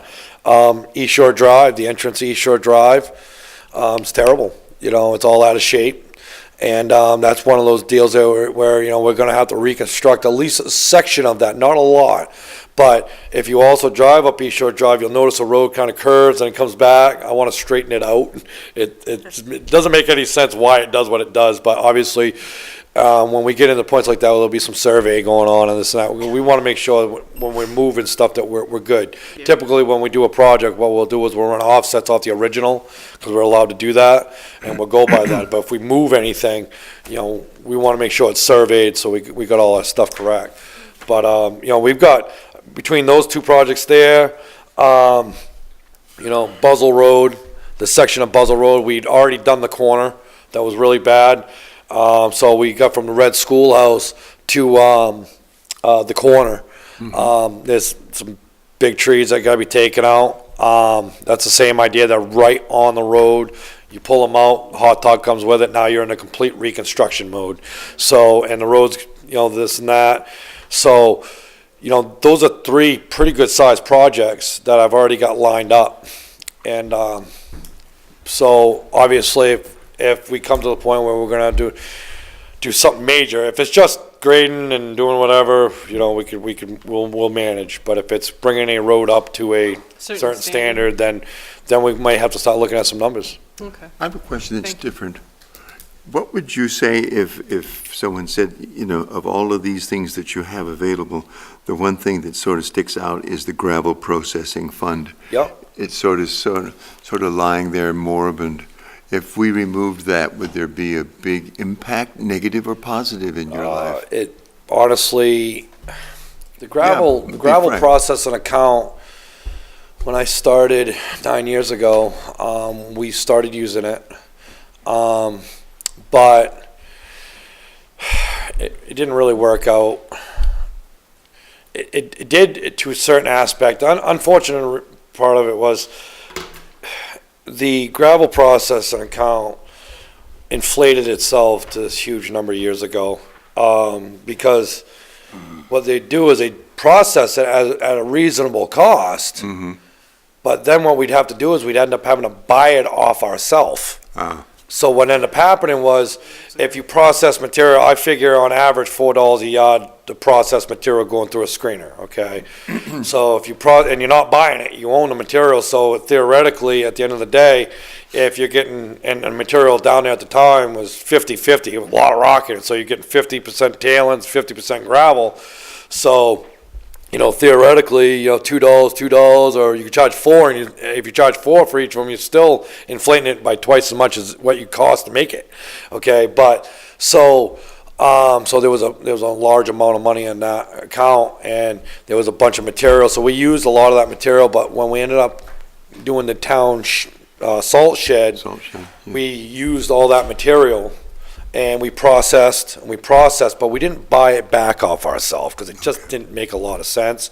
So we ended up getting the gravel account down to the point where there was hardly any money in it. And then I started contributing to it because I'd go down and I'd grab some gravel. I contributed, and then the problem. Like last year, I ended up processing some gravel in the yard down there. We had some 4-inch gravel that it was some reclaim, some hot top when we ripped up from all the roads and stuff we'd bring in. Well, we had a crusher go down and we crushed up a bunch while we had a pile left. And what we did is we ran it through our screener and got it down to 1.5 inches, something we can use. And I ended up billing that through my general maintenance, because, you know, if I did it through the gravel, then, well, you used more than I did, this and that, you know, it was easier to do it that way. So to me, really, the gravel processing, my opinion on it, you could get rid of that account, wouldn't bother me a bit. It's supposed to be that the gravel processing account was created so that at the end of the account, there would be money there to reclaim the pit that it comes out of. The funds got stupid huge. We needed material. We used it. We used that account to our favor. It benefited the town of Acton, but I believe that if we get rid of the account, which like I said, I think it's $2,700 in it. Right, it's very small. Not a lot, okay? $27.94. We get rid of that account and we get to the point where we need to reclaim that pit. That's just something we put on an article like we do every year. Okay. You know, One last question about the salt shed and stuff. Yeah, There's a big pile of stuff there. you gotta be more specific. There's a lot of stuff there. There's a lot of piles. There are several behind piles. there. Yeah. It's the one as you go in on the right-hand side. I don't know what it's used for, and it hasn't changed in height. Oh, the big pile? A big Okay, pile. Tell us I can about answer what that one. Tell us what that is Okay. and what your plans are with it, and can it be used for Yeah, anything? yeah. Or If you go down there right now, you'll see 3 piles, okay? You'll have a pile of 1.5 inches that I just explained. We screened from the 4-inch. When we screened from the 4-inch, we made the 1.5 inches, and then we made the crushed rock. Okay. We will use for, riprap. The big pile, that big pile is actually the material that came out of when we dug that hole for the shed, and they made us go an extra foot deep, a couple feet deeper. So we dug that whole thing out. That's when we had to start hauling from the other pit, from the town pit, as we call it. And what we've been doing is hauling our old hot top in. We're hauling everything in. We want to get that pile really big because it's pretty good size. no, that's not big. That's not big enough. No, it's not big enough. The problem is to get a crushing unit to come in and crush it. They want a lot of yardage because it takes so much to get the equipment there that they want. You know, they want to make it worth their while. You know, What do you do with that material? we use it. You know, shoulders. Shoulders. We've been using some of the 4-inch stuff for some of the culvert base. Like when we did the Hopper Road, when we're doing the culverts, we were down 6 feet in the mud, and we're pulling logs out of the road. Well, we had to build that back up, so we would use that stuff. You know, not the big pile, but the 4-inch stuff that we had, and. But we do use our own material, but the problem is you know, I was reading one of the questions, so, it's fine if we have, like, I'll leave my loader, I used to leave my loader all the time right down to the town shed, we leave it right in the building, but if you don't have a loader there all the time, it's not worth firing up the loader to go get one load when I can go down the street and buy it at Rudy Pepin's, because by the time I pay the guy to drive the loader, an hourly rate on the loader. Oops. I'm sorry about that. That was me. Okay. By the time I pay that person Yes. the wages and everything, it's just as easy to go down to Rudy Pepin's there and grab a load of gravel. You know, if we're getting into large quantities, then we'll bring a loader down, and that's what we'll do. So you plan on getting it a little bit bigger before it gets smaller? I'm sure of it, yeah, because when we do that, when we do the crushing there, that's something we're gonna have to get an article for. We're gonna have to, because it's gonna be a lot of money. Okay. And of course, it'll be something that you'll be using for years on years from there, so to be proactive. There are contractors around here that do just that kind of stuff? Okay. Any questions, others? Yeah, about that pile, what does it consist of? Is it road ditchings or asphalt? No, well, we try not, sometimes the guys will accidentally dump it in there and we'll scoop it out, but we separate the road ditchings, unless you get into a gravel bank, which not very often happens. Most of the time, the stuff we're ditching out now is leaves, sand, Right. crud, that goes somewhere else. No, the stuff that we haul down there will be, the hot top that we pull out of the road. And you can grind Yeah, that we and take it- reuse it? Yep, we take it down, we recycle it. Okay, You know, matter of fact, that pile off the left, that's all recycled hot top. okay. That's what, so we try not to haul hot top to people's homes. Another question. Yep, On the Hopper Road, considering it's located on a river, yeah, not much above the river, yeah, and wet on the other side too, yeah, you're gonna grind it. yeah. Are you gonna try to bring that surface up at all, or, What- I mean, it's never gonna No, well, the You know, reason why the road is It's gonna what keep is, failing. well, the reason why the road is doing what it's doing, it was built on logs and mud. Is what? It's built on logs and mud. Obviously. But when Yes. I've got pictures on my Yes. phone, I don't know, it'd take me a little while to find it, and I got them on Google Photos, Yeah. but No, I mean, I it's took an pictures old of the road stuff and that it we was put never out. constructed. And what they did is they landed trees across and put dirt across it, they made a floating road. The trees that we pulled out, believe it or not, were pretty well preserved. But, depending on what the budget allows, okay, I have two options. I've gotten two different prices, well, I've gotten one price for the concrete scarification, which what it does, it creates a floating road. What they do is they grind the road, Yep. they come down through, they spread powdered concrete on the road. Then they turn around, they grind it, water it again, and grind it again. Okay, and what that does is it creates a 16-inch mat where the road will literally float. The other option, but that adds about 30% to your cost of your project. Then you have, which I think would be a cheaper option would be to grind it. Because what you're trying to do with the grinding is trying to make a similar Trying to surface. compact it, right? Well, no, not just that, but you want everything the same. Right. You know, you know those dips down there? Those dips are because they got gravel there. The other spots don't have gravel. Gravel freezes at a different point than over here. So gravel's here, everything heaves up here. So when you grind it, you try to make a consistent base.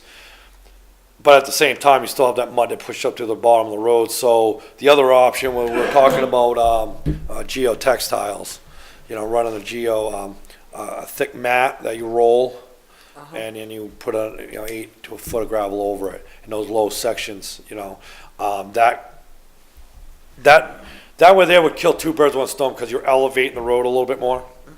And you're getting that geo, which what it does, it creates a floating road, the same idea. It's pretty nice, pretty cool stuff.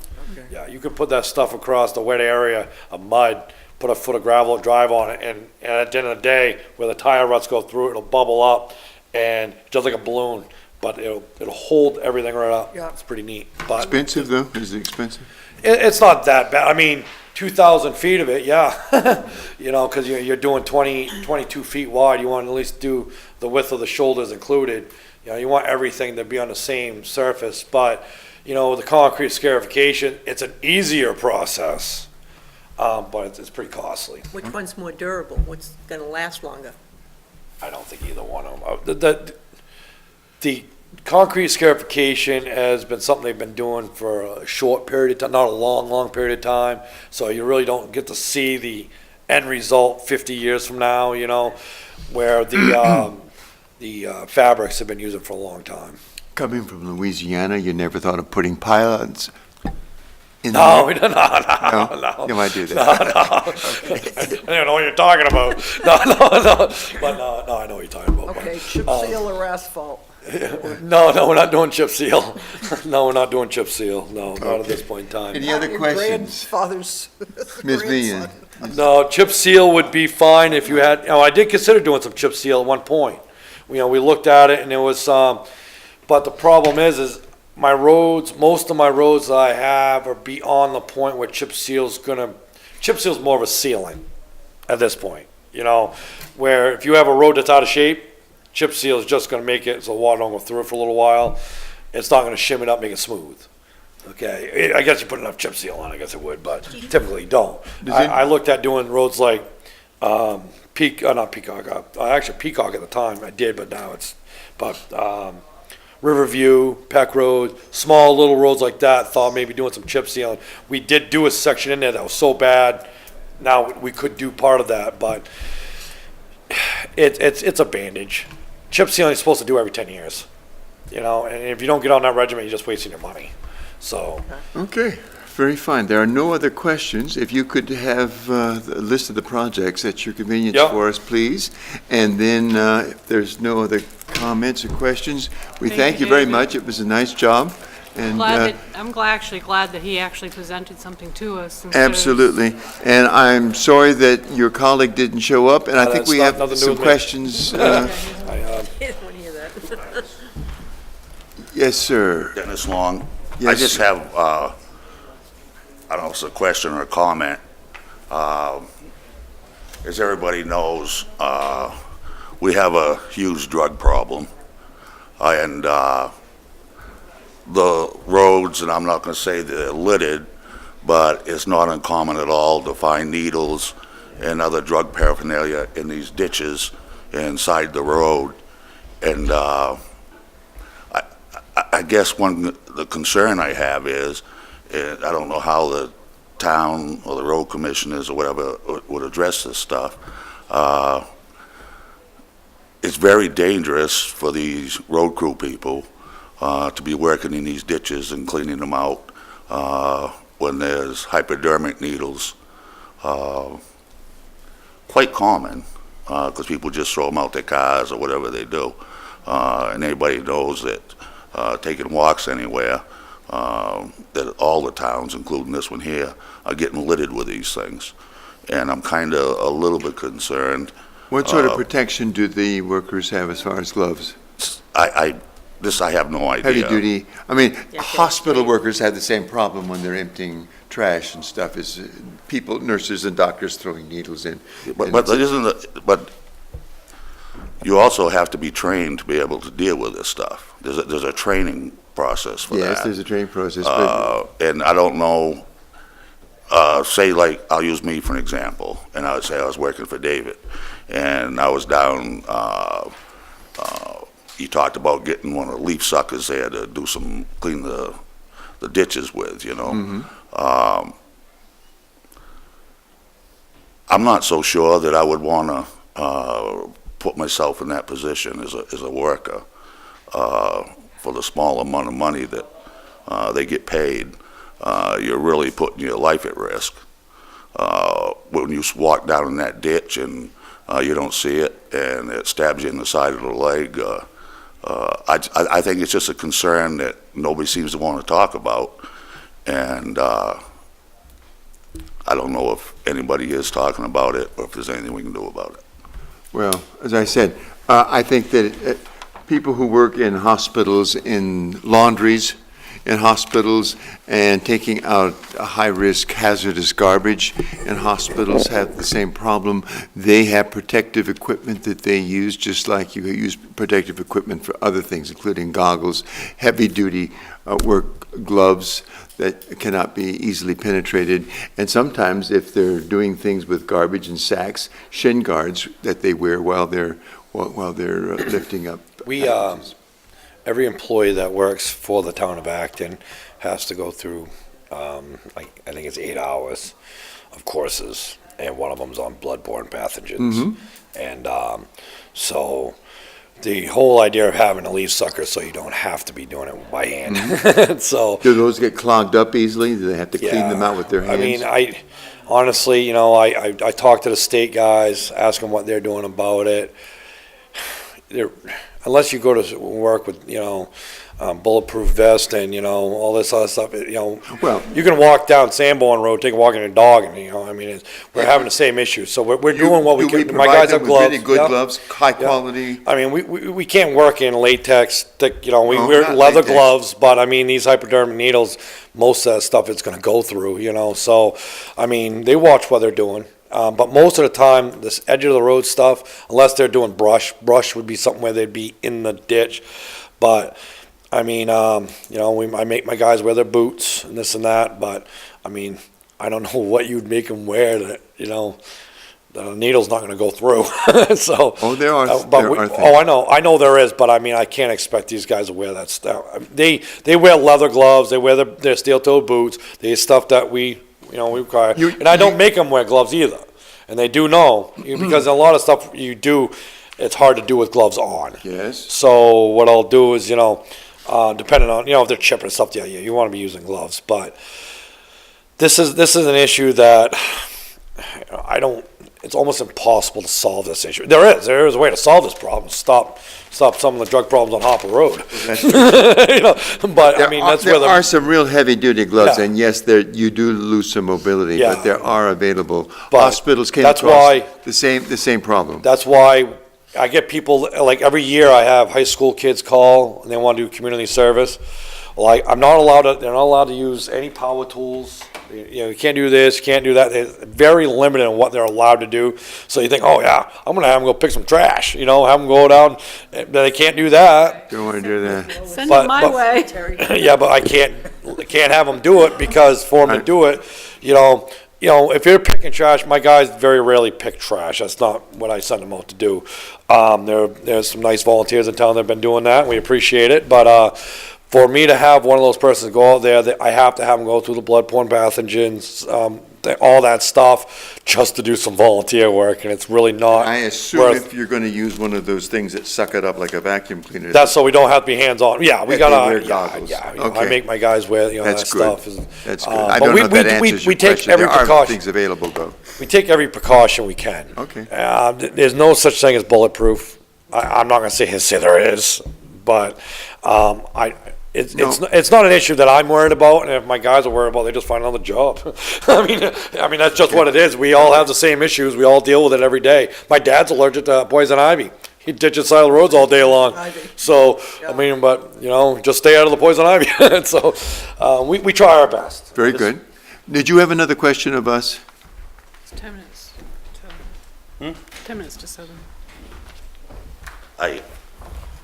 I wasn't, or at least I wasn't trying to be critical of the way the road commissioners are handling it. No, I'm sure. It's just a safety issue. Yes. And I know in the last year, at least 3 times, we called the sheriff's department to come get needles that were beside the road, and usually at the end of the flat ground road. And I doubt that the Hopper is the only road in town that's happening with. And I'm not trying to say that the guys can't do their jobs or aren't going to do their jobs. I think it's just a concern that we ought to be aware of, and nobody's... It's taken hospitals 20 years to get to the point where they are, which is not completely 100%, but nowadays I think everybody who handles things that may potentially have needles and blood products in there are finally being taken seriously by the lower grade people who have finally gotten the message that it's something that has to be protected against. Well, having to deal with this when I worked at the school, I mean, I understand all that. Yeah. But I don't want somebody to think that they've got to go get a different job just because, Right. you know. Did you have a question about a flat ground road that you wanted to ask? Yes, I would just like to have the opinion of, if you don't mind, the Warrant Finance Committee, what their opinion is on that warrant article. I don't know if anyone has to tell you at this time, but I can tell you my position, and that is that I would be in favor of the warrant that you have put in there. Well, it wasn't his warrant. It wasn't your warrant. Are you against it or for it? I've got mixed feelings. Mixed feelings. Which number is it? Which number is it? I don't know. Do you know which article it is? Oh, I don't, I received it. We have copies here. It was toward the end. While they are looking at that, is the chief coming? Is he? At 7:30, yes. Well, we had one person who wasn't able to come or didn't want to come, and so we have some extra time here.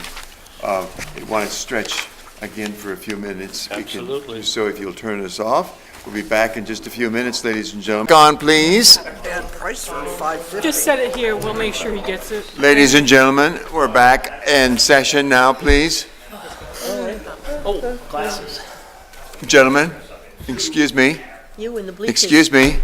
We're back in session now, please. Warrant and Finance, Part 3. And our last person to discuss things with us this evening is our Fire and Rescue Chief, Johnson. We're pleased to have you, and thank you so much for coming. No problem. How the format has been is that people have asked certain questions based on the data that we have received from the Treasury's office and from other sources. And then if you have some specific things that we have not yet asked about, then we'll certainly listen to any presentation that you have. Okay. So we'll start out. Ms. Meehan, do you have any questions of the chief? At this point, no. Okay, No, not yet. not yet. Just looking Ms. for Ruma? I will also wait. Okay, Ms. Shea? No. Mr. Waterhouse? Yes, sir. Do you have any questions of Chief Johnson?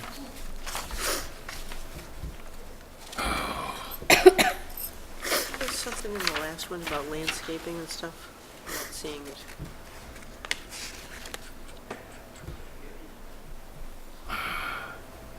In the, too many papers. Yep. Way too many papers. We're drowning in I paper. run into that trouble in my office all the time.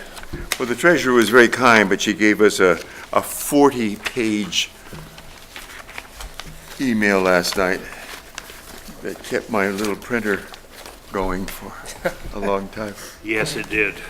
Burned up a lot of paper and a lot of ink. One of the items that you want to put on is the establishment of a,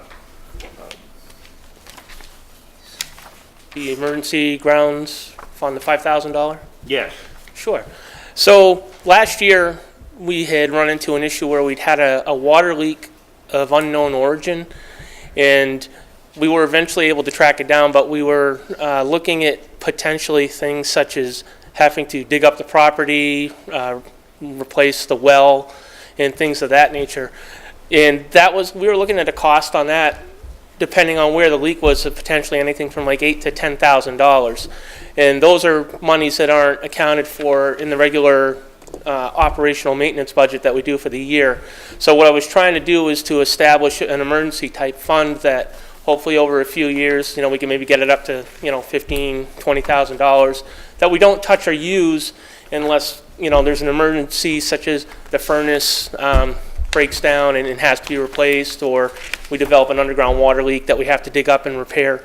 It's just to have a fund to accommodate an emergency repair that we hadn't planned on or accounted for in the regular operational budget. And where is this leak located, do you think?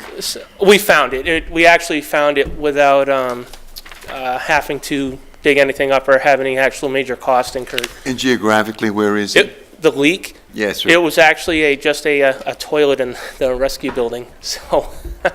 It was what? A toilet in the rescue building, and since the valve was stuck open, and we didn't realize that, but since nobody's ever in that building, we kept hearing the pump kick on, and we didn't even think to trace it there. Where's this building? The rescue building, it's the second building in our parking lot. Okay, yeah. okay. it's where the ambulance. right. Where it used to stored. be.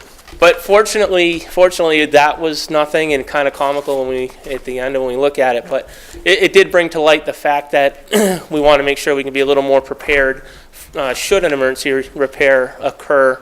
The building's 20 years old now, and you just never know at this point, when something's going to break that could be costly. So this fund would cover any sort of Any sort of impending doom? correct, yeah, yep, exactly. Why isn't that in the How building how again? can you phrase that in such a way? If are you planning on making this a statutory reserve account that would last forever, that you could put monies in and take monies out? I could see this as I could see this as an account for emergency repairs that eventually, we could determine as a group or whatever, a cap limit that we would contribute as a goal to meet.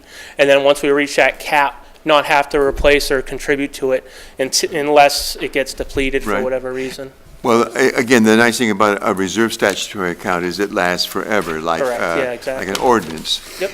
The only thing is that you have to write it very carefully.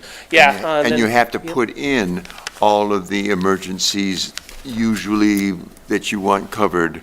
And the town has the right to then go ahead and look at your emergency at an emergency meeting and then grant you the privilege of taking monies out of there. Okay, whatever it takes, if we can have some sort of contingency, I'll be happy. What sort of a cap are you looking for to be on this? I personally would like to see probably $15,000 to $20,000 cap at some point. I think that, $20,000 I think would be a healthy cap to leave it at once we get to that limit. But that wouldn't necessarily have to be reached like in a year or two. No, that's just over the next few years, 4 years, 5 years, So whatever you it plan on takes. putting just a couple thousand in initially, and just each year add a couple more thousand? Well, I had budgeted, it looks like it's standing at 5,000 for this year to put into that fund. 5,000? Yeah, to initiate it. The thing is 5,000 can cover a lot, but if you cut that in half or start getting less, it doesn't take long to chew through that. So if at least we start off with a 5,000, buffer, then we can look at what we want to put in for the next few years. But I think at least getting it to a $5,000 point would behoove us at this point. So is that 5,000 under this 9,500 that I see for public safety building maintenance repair? That's a separate account. That's our regular operational maintenance account. That goes towards all the basic maintenances over the years for the buildings, the parking lots, the sprinkler systems, things like that, all the things that need inspecting and testing. That goes, for everything, including like paint, building supplies that are involved in the maintenance. It goes for all those different types of items.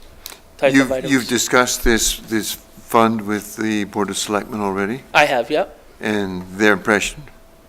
Well, actually, not the Board of Selectmen. I discussed it with Jen. I haven't met with the Board of Selectmen on that yet. I see. Okay. But my understanding was that they actually thought it was such a good idea, they were possibly going to establish one for these buildings as well, type of situation. Okay. Any questions about this? This one on the public safety building repair and maintenance is up $2,500 this Correct. year. I've already, that line has been real close to being spent over every year as it is. And part of that is because a lot of these lines were established necessarily before we had the full-time staffing, and obviously with more staffing, you end up, having more costs, more maintenance costs and things like that. This year, it looks like that line is going over. A lot of that also is because of the lights that we put in, which again are going to sit, through Efficiency Main. We, installed all new lighting through that project for the fire station, which is hopefully going to, reflect in some cost savings, pretty impressive cost savings for us on the energy side. So remains to be seen. The first year obviously will be the test year, but Thanks.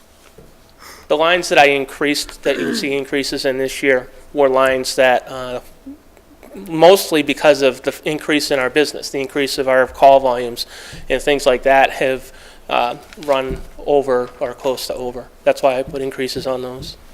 Can you tell us about that? Is Increasing in business? Oh, yes. Yeah. Actually, in the back of the handout that I have for you, I believe third to last page actually discusses our call volumes for 2017 and where we're at for this year. In 2017 there was about a 30% increase in call volume over 2016, and then 2017 was about a 25 to 30% increase over the year prior as well. I think you've been through all this stuff at that Saturday morning meeting. Yeah. So medical calls are almost 2 to 1 Yeah, that's correct. with fire rescue? Yep. Okay. Yep.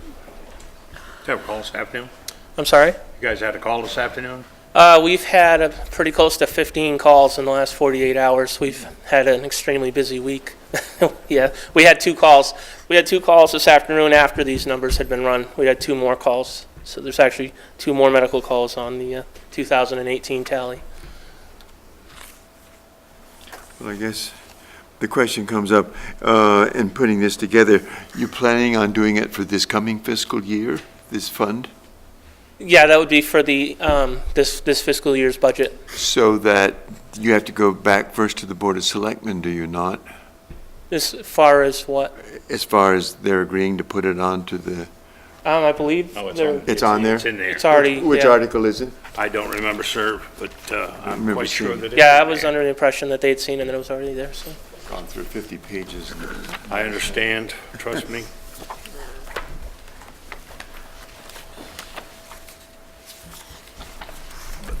I'm pretty sure it's in there.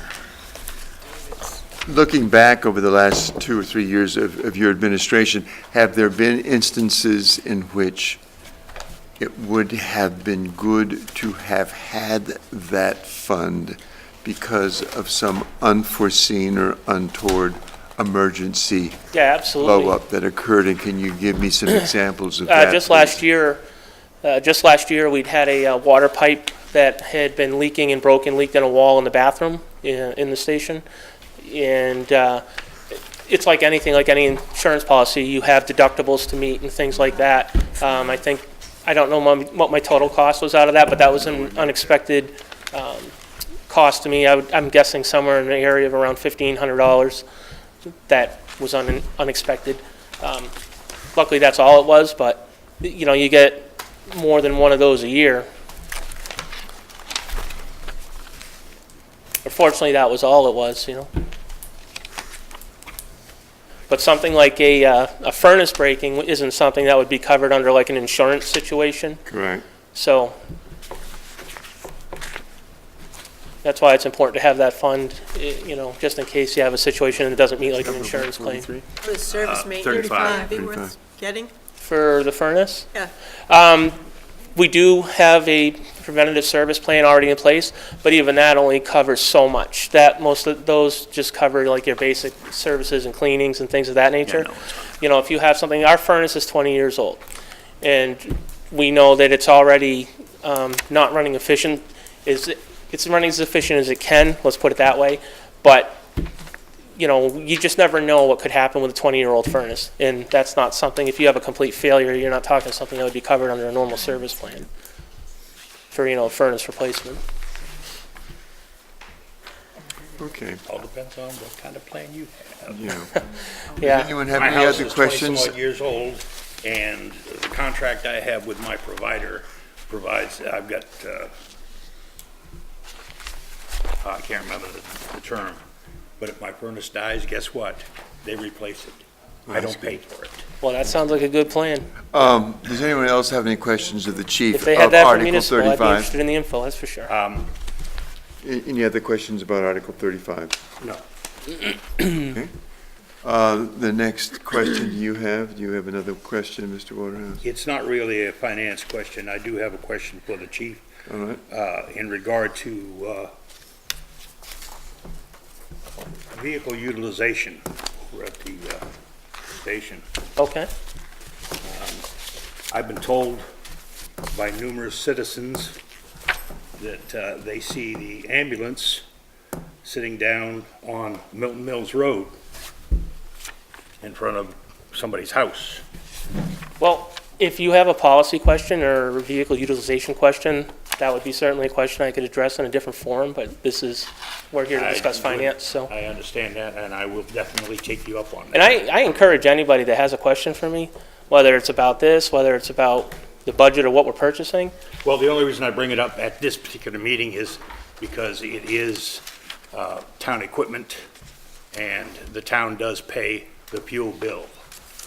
Yep, I understand that. So I will address this after Yep. the meeting with you if you so Very desire. fine, very fine. Start again. Ms. Meehan, any questions? Ms. Cognata? Ms. Ruma? No. Ms. Shea? I've always been a proponent of you, Thank you, always. sir. I guess I get a lot of people who come to me and say, they're spending so much money. We have a new fire truck. What's that now? We have a new fire truck, we have a new ambulance, and then we come across now, and people are saying, okay, you're gonna use the fire truck fund, which is fine, and Ms. Rue and I talked about this yesterday afternoon. Yep. Can you tell us what we have been using all these years before we buy this new fire utility truck, or whatever it's I'll called? tell you what, I think the easiest way to handle that question, because I think this should answer that as well as other questions you might have about the vehicle. Yes. Take me 5 minutes, we can just walk through the information I prepared, and hopefully it'll Fine. answer Fine, some of your questions. okay. So the project description, obviously, is we're looking for a utility truck. What we're proposing is it's going to be a 2019 F550 crew cab in chassis with a aluminum utility body that was built to certain specs in order to accommodate the possible needs of the future. As you can see, with the emergency lights and the body, the cost I'm looking at for the purchase of that would be $75,275. With the install fees and. This is the picture on the front. No, that's just, so there's a couple pictures in the back I'll show you. That's basically, that's not exactly what it'll look like, it's close, but I just wanted you to see that so you can see kind of the complete class of vehicle that we're looking at. All right. The last two pages actually show a little bit more about. Yeah, the last two pages, there's an actual picture of the 550 crew cab and chassis, as well as the last page is a picture of the utility body that we expect. Which, again, the utility body is also was the cheaper of the specs that we had for the quotes. And the 550 chassis is also with the 20% municipal discount. And the emergency warning light package, also due to my contact with the regional rep, is at a 30% discount. So there's definitely a lot in there that we've discounted. That price doesn't include the install fees. What I'm gonna end up having to do is for like the install fees of the lights and of the body, we'll just have to come out of my operational maintenance budget for vehicle maintenance. This is the wish list that you have? The wish list, the installation fee for the lights is on there. The radios I cut, we're just gonna have to, for now, transfer the radios out of the squad we have now into the new one. As much as I hate to put old equipment in a new vehicle, but it'll get us by for now until hopefully we can, down the road, be in a little bit better place. The plow, again, that was on the wish list, that's been cut as well. I think it's an important thing that we need to consider for future at some point. Obviously this year, I think it's been cut from the project, but I think it could be important. The days of people being able to just show up and plow driveways, there's a couple problems. One, you may not get anybody just to show up anymore. And two, like a lot of the storms, a lot of people aren't getting their driveways plowed now until, a day or two after the storms, and, the road crews might have already gone home, and if we got to get in, we got to get in. Some of the private roads, if they haven't been cleared out or maintained or, things like that, there's a lot of reason why we may need a plow to be able to get into a call or to a driveway, and a lot of communities throughout the region have gone to this type of a setup. Sanford, granted, I know we're not a Sanford, I understand that, but like they'll bring in an extra person just to man their plow just for these reasons, and they've got a whole fleet of plows in their towns. I think it's replacing two vehicles. Yeah, this truck is. We'll get to that, Doctor. All right. A little further on the same subject. Sure. Do you not have, or could you not consider having with the road commissioners, somebody on road commissioners 1 and 2, somebody that they designate to be your on-call guy for these kinds of emergencies? That's all well and good. They could be on call, but if they're home, they're in bed, we get a call, it could be 20, 25 minutes before they get out and get to where your call is, where we need to be on scene in 5 or 6 minutes, where that time can make a huge difference. Again, I've cut it from the package for this year. I really hope that down the road we can revisit that, and maybe consider it, but out of the interest of this year and the initial cost, I've cut that from the package, but that's the reasoning behind why I was asking for that. So it's on the wish list, and that's just what it is. It's the wish list, and keep going. And You're that's doing it. Fine. When they sent me the quotes on the trucks, it also had lists of accessories with the vehicle. The list here is a list of accessories that you can get with the vehicle that I cut and am not opting for, totaling $1,300. Again, just trying to get the total cost of the vehicle as low as I can. So why do we need this? This vehicle is replacing two vehicles. The first one was our forestry one, which was a 1986 GMC K3500. We sold it in the summer of 2007.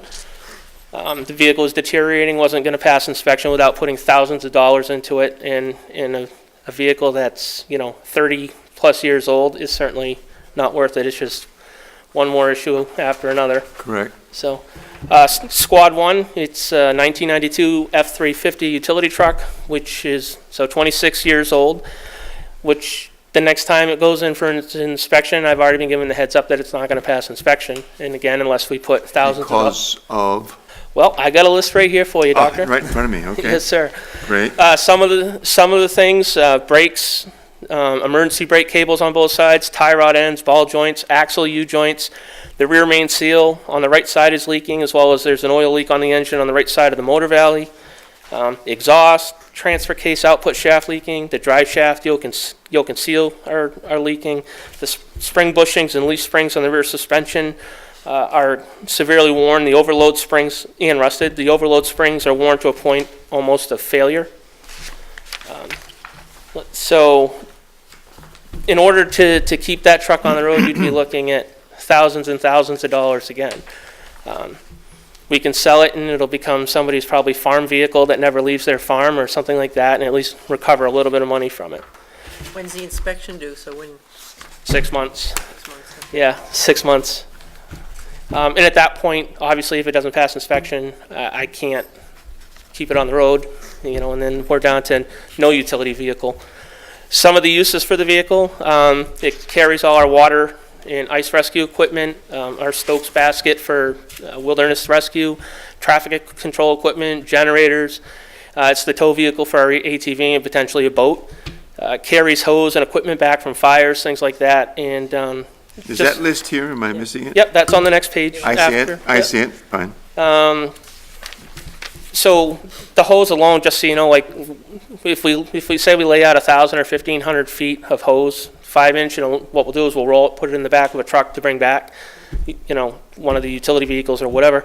Those weigh empty about 100 pounds, 110 pounds per length of hose. So when you throw 10 to 15 lengths of hose in the back of a truck, the weight is pretty impressive.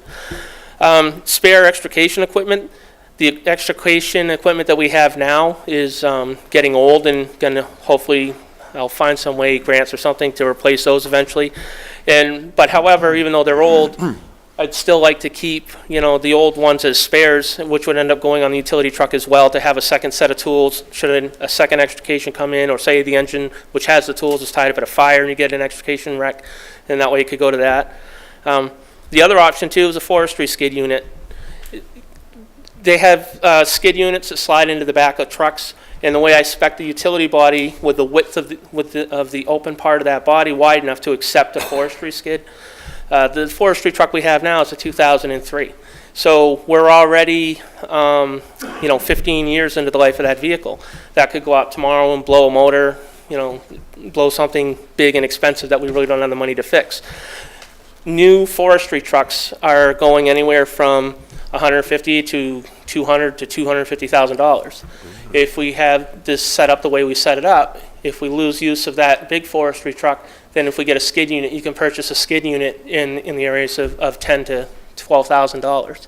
So it kind of protects us down the road against having to make a major purchase on a forestry truck, is giving us just another option. But that also weighs with water in it 2,500 pounds, which I'll get into a little more of the weight on that in a couple pages in. Okay. So, but also we use it for manpower, to transport manpower. A lot of times we go mutual aid, and instead of people taking their own vehicles to the fires, which liability-wise it's discouraged. The less personal vehicles people are using, the better. So if we can use the utility as a manpower This is a transport. 4-door and It is. It's a handles how crew many cab. passengers inside? 5. 5. Yeah. Okay. So, and then of course, obviously down the road, a plow, which weighs $1,200. So, again, Squad 1 that we have now is 26 years old. The gross vehicle weight rating is only 10,000 pounds for an F-350 of that year. The current vehicle weight without people in it is 10,080 pounds. We had it weighed. So without people in it, it's already overweight, which is a huge concern should something happen. Should you have an accident of some sort and they start looking at the vehicle weights and how they're loaded or overloaded. So at 10,080 pounds, we're going from a regular cab. The cab that it has now is just the 2 doors, 3 people can sit in there, and that's it. Going to a regular cab, you add 1,200 pounds to the vehicle. So now we've already, at 10,000 pounds that they're at now, we'd be at 11,200 pounds without people in it. So then if you add a skid unit in it down the road, which we want to be able to incorporate, you add another 2,500 pounds. So now you're at basically 13,780 pounds. Then if you throw in 800 pounds in manpower or 1,000 feet of hose at 1,000 pounds, well, now you're already overweight with an F-350. The new F-350s, you can get the upgrade for the weight package where their gross vehicle weight rating is 14,000 pounds. But if we use a skid unit, if we put a skid unit in it and use it as forestry, without people in it, you're at that weight rating. So a couple of the problems you have with that is that if the vehicle's at its max weight rating all the time, it sags and the suspension has different geometry, which wears more and quicker on all the suspension pieces, on the tires, on every part of the vehicle because it's at its max nonstop. Shortens the life. It shortens the life of it. And with if you go to the 550 is rated for up to 19,000. So even with the skid unit, even with the manpower or whatever we decide to do with it, you're around 14 to 15,000 pounds. You're below that weight rating, which means you're going to have longer longevity. The brake package, the brakes are bigger. The suspension pieces are heavier, dutier. So the whole overall, I want 20 years out of this vehicle. We need to get 20 years out of this vehicle. And with that in mind, obviously going to the 550 makes all the sense. So, so one of the other things that I wanted to talk about is that I know 75,000, it's a lot of money. We all know that's a lot of money. And unfortunately, we came into a couple-year period, and to no fault of anybody, just you got to the max life of the vehicles and the equipment and the things we had, unfortunately. But we have sold, in the past year, we sold our ambulance for $3,527, our old tanker truck for $5,502, the forestry truck for $3,200. That's a total of $12,229. And I suspect we'll get around $2,500 for the squad. So that's going to put us pretty close to $15,000 in revenue that we've brought in vehicle sales. Yes, we bought the used tanker, but we needed to. And I hated buying used because used is never the way to go. Question. Sure. Do you foresee in the next 60 months the need to buy any other vehicles? Nope. The next vehicle. Either for the rescue or for the fire portion of the Nope. And luckily, organization? I have that page for you also in here as well. Oh, you just I've read got my you covered. mind. You read my mind. Okay. So, anyways, but so we're looking at about $15,000 that per policy, which is the policy in a lot of towns. It's, so it's not unique. Went into general fund, as opposed to being put back into like the truck replacement fund, where if you're selling these vehicles and and you're working towards buying new vehicles, it would make sense that money should go back into the fund that you would have spent out of to replace those vehicles. Something to look at down the road, I think would be a good option. But anyways, so we have kicked about 15,000. Once we sell the squad, we'll have put about 15,000 in revenue back into the fund to offset the 75,000 of this utility truck. So I don't know if that makes a big difference to people, but I hope it helps. It's a start. Okay, on the article, it says 70,000. That's correct. So that's what they were talking in the article. Yep. My recommendation is to fund the 75,000. I would like to see that article changed to be the 75,000 before it goes to the town. Okay, when you sell a vehicle, Mm-hmm. the revenue goes back to the town. To the general fund, correct. Okay, Yep.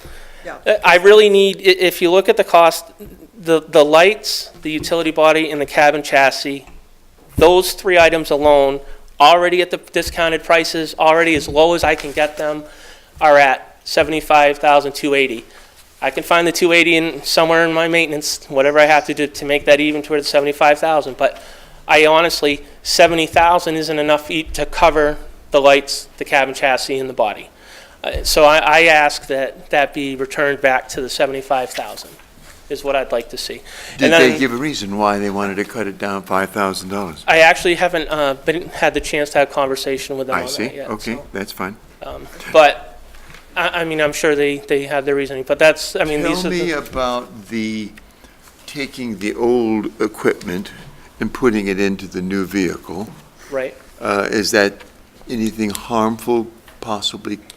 What kind of equipment are you? I don't know. What kind of So- equipment are you going to put in there? Radios you mentioned. Radios, I Basically, the assume. only thing that will be Obviously, all the rescue equipment and things that we have is what's going to go back on it and equip the vehicle.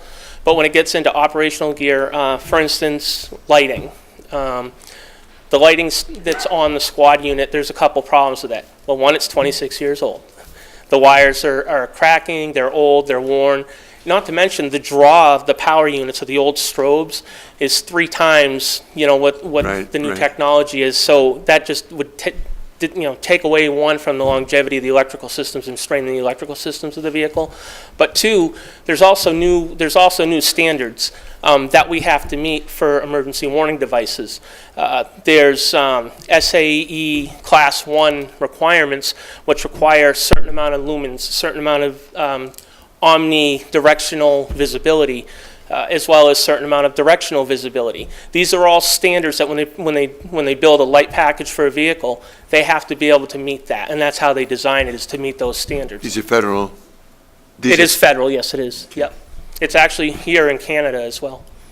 So it's not even just unique to us.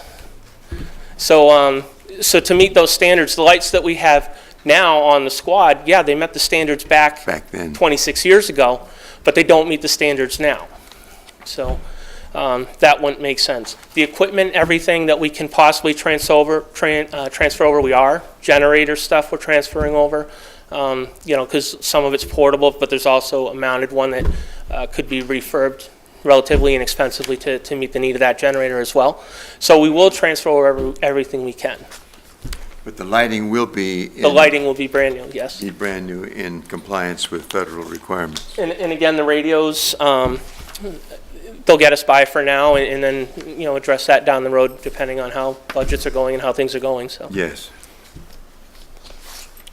So, Any other questions right now, so far? I thought the base price was pretty reasonable considering what they're getting for vehicles nowadays. Yes. right? I mean, I really, mean, even a think civilian about it. vehicle would be Well, 65,000 at least. you can go to a dealership and try to buy, say, an F-350, just an F-350 crew cab. Yes. Granted, the higher in the Lariat's $70,000. $70,000. That's for a Yes. personal vehicle. Yes. So, Really? ironically, I've put a lot of time into researching. I was see. trying to find if there's used utility trucks that are 4 or 5 years old that would be decent to get you through 10, 15 years.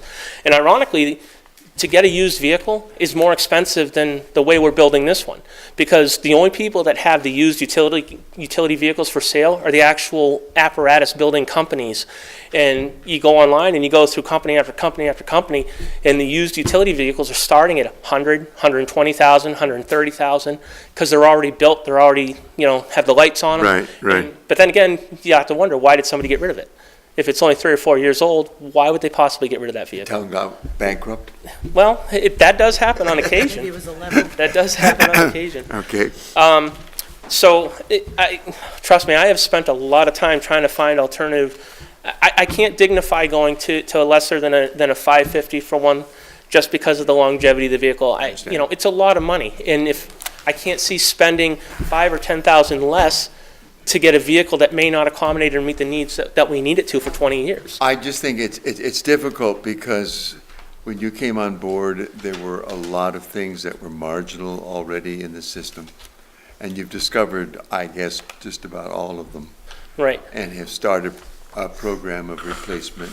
Well, unfortunately, and we are, and unfortunately, as things came to light, you have to understand that what the town was victim of the system. That's not something that's uncommon in a department that doesn't have full-time staffing, full-time people.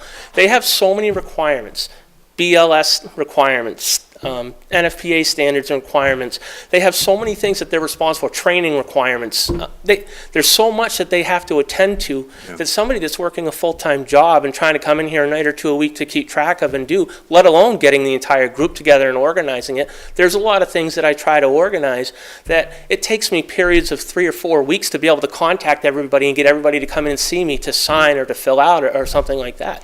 And so unfortunately, without having the full-time staff, the groundwork that the administration and that this fire department laid prior to my getting here, compare it to other area departments and what they've gone through, it was top notch. but you can only do so much when you don't have full-time employees. And that's the problem, the tracking of the gear, the tracking of the SCBA, a lot of things fall through the cracks because they didn't have the staffing. But again, in your opinion, over the next 5 years, you do not foresee, shy and a large explosion in the fire station, a Well- replacement of any other vehicle?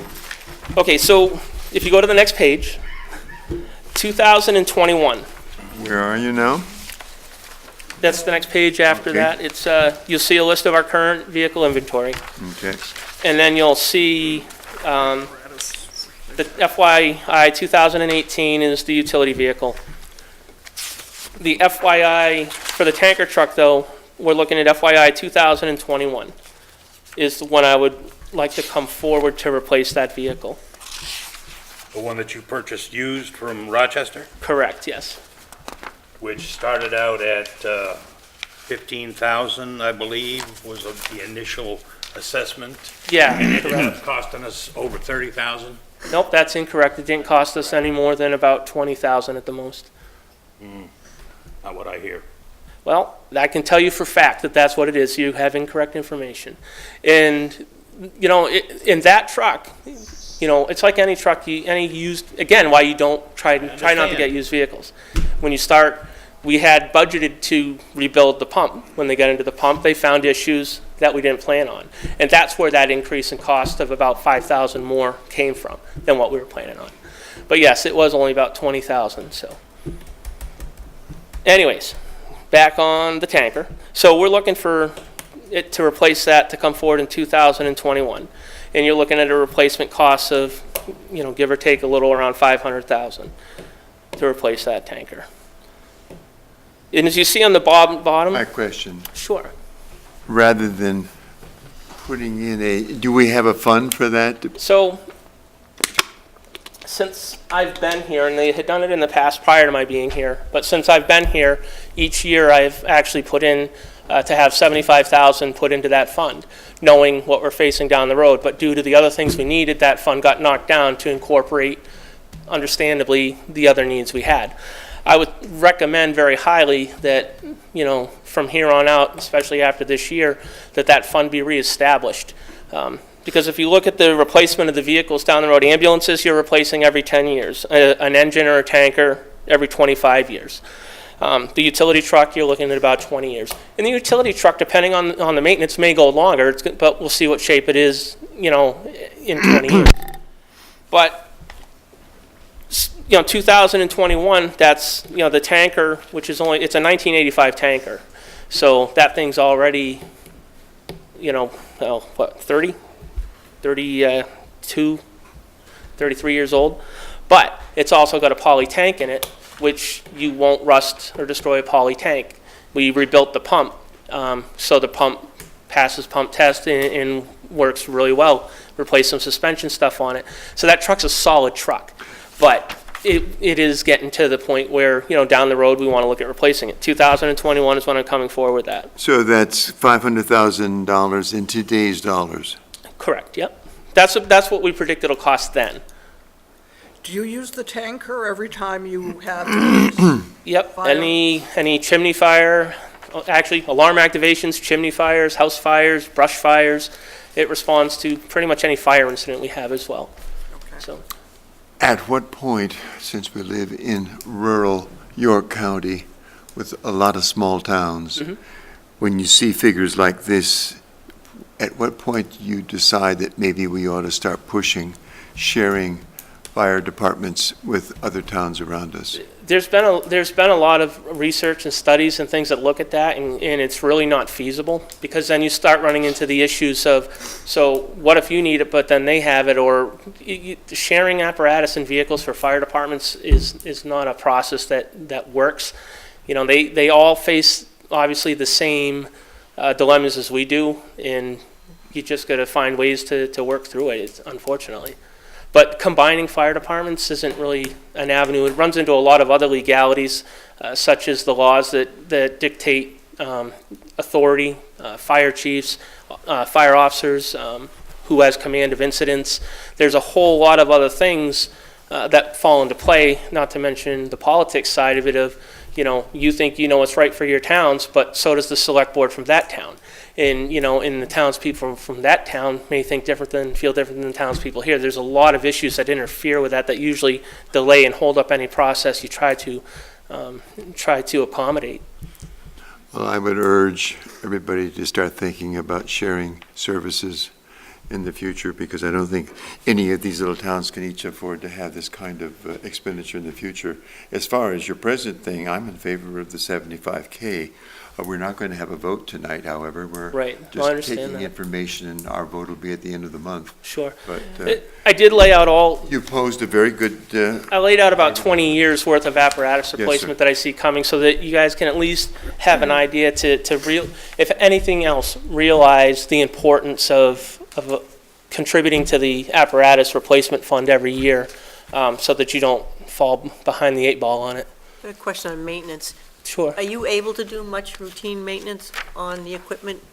Last year, yeah, fire actually, station, or is it all sure. outsourced? It's all outsourced. To work on these trucks, you not only have to be certified mechanics, but you also have to be certified fire apparatus mechanics to meet standard. And we don't have the tools or the situation or the means to work on those types of vehicles. So unfortunately, some of your large, like city departments will hire mechanics that are, on to be part of their department. Like I'm talking bigger cities, like obviously like Manchester, Boston, places like that actually have maintenance divisions. Obviously for small towns, even like, like a Sanford or a Rochester per se, they don't have that kind of means, so. But anyways, like I said, I laid out 20 years just for you to browse at. And are there any other questions for the chief? Chief, thank you very much for your time. You're very For your welcome. presentation. It was well organized. Appreciate it. Thank you, sir. Thank you all. We have some questions here for the audience aimed at us, and please go ahead, sir. Would you come up so they can hear you?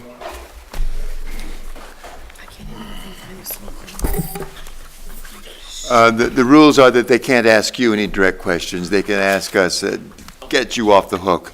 I'm not trying, we just don't want people My who name are is coming. Jim Driscoll. Yes, sir. And as a taxpayer, I'd just like to thank the chief for his explanation. I wish more people had been here to I agree. hear this information and everything this truck is going to do. As a retired firefighter, I can't emphasize how important a truck like this is to a department like this.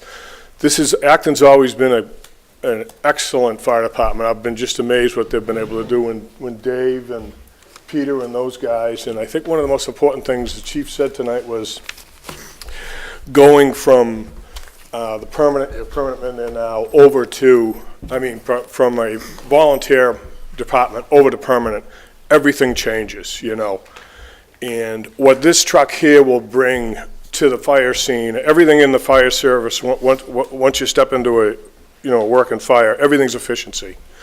And efficiency translates into safety. Yes. And for $75,000, I think if you go to a dealership and try to buy, a regular pickup truck, it's gonna be around 70 grand. Exactly. Everything Exactly. he's getting for this is well worth the money. Look at them all here tonight.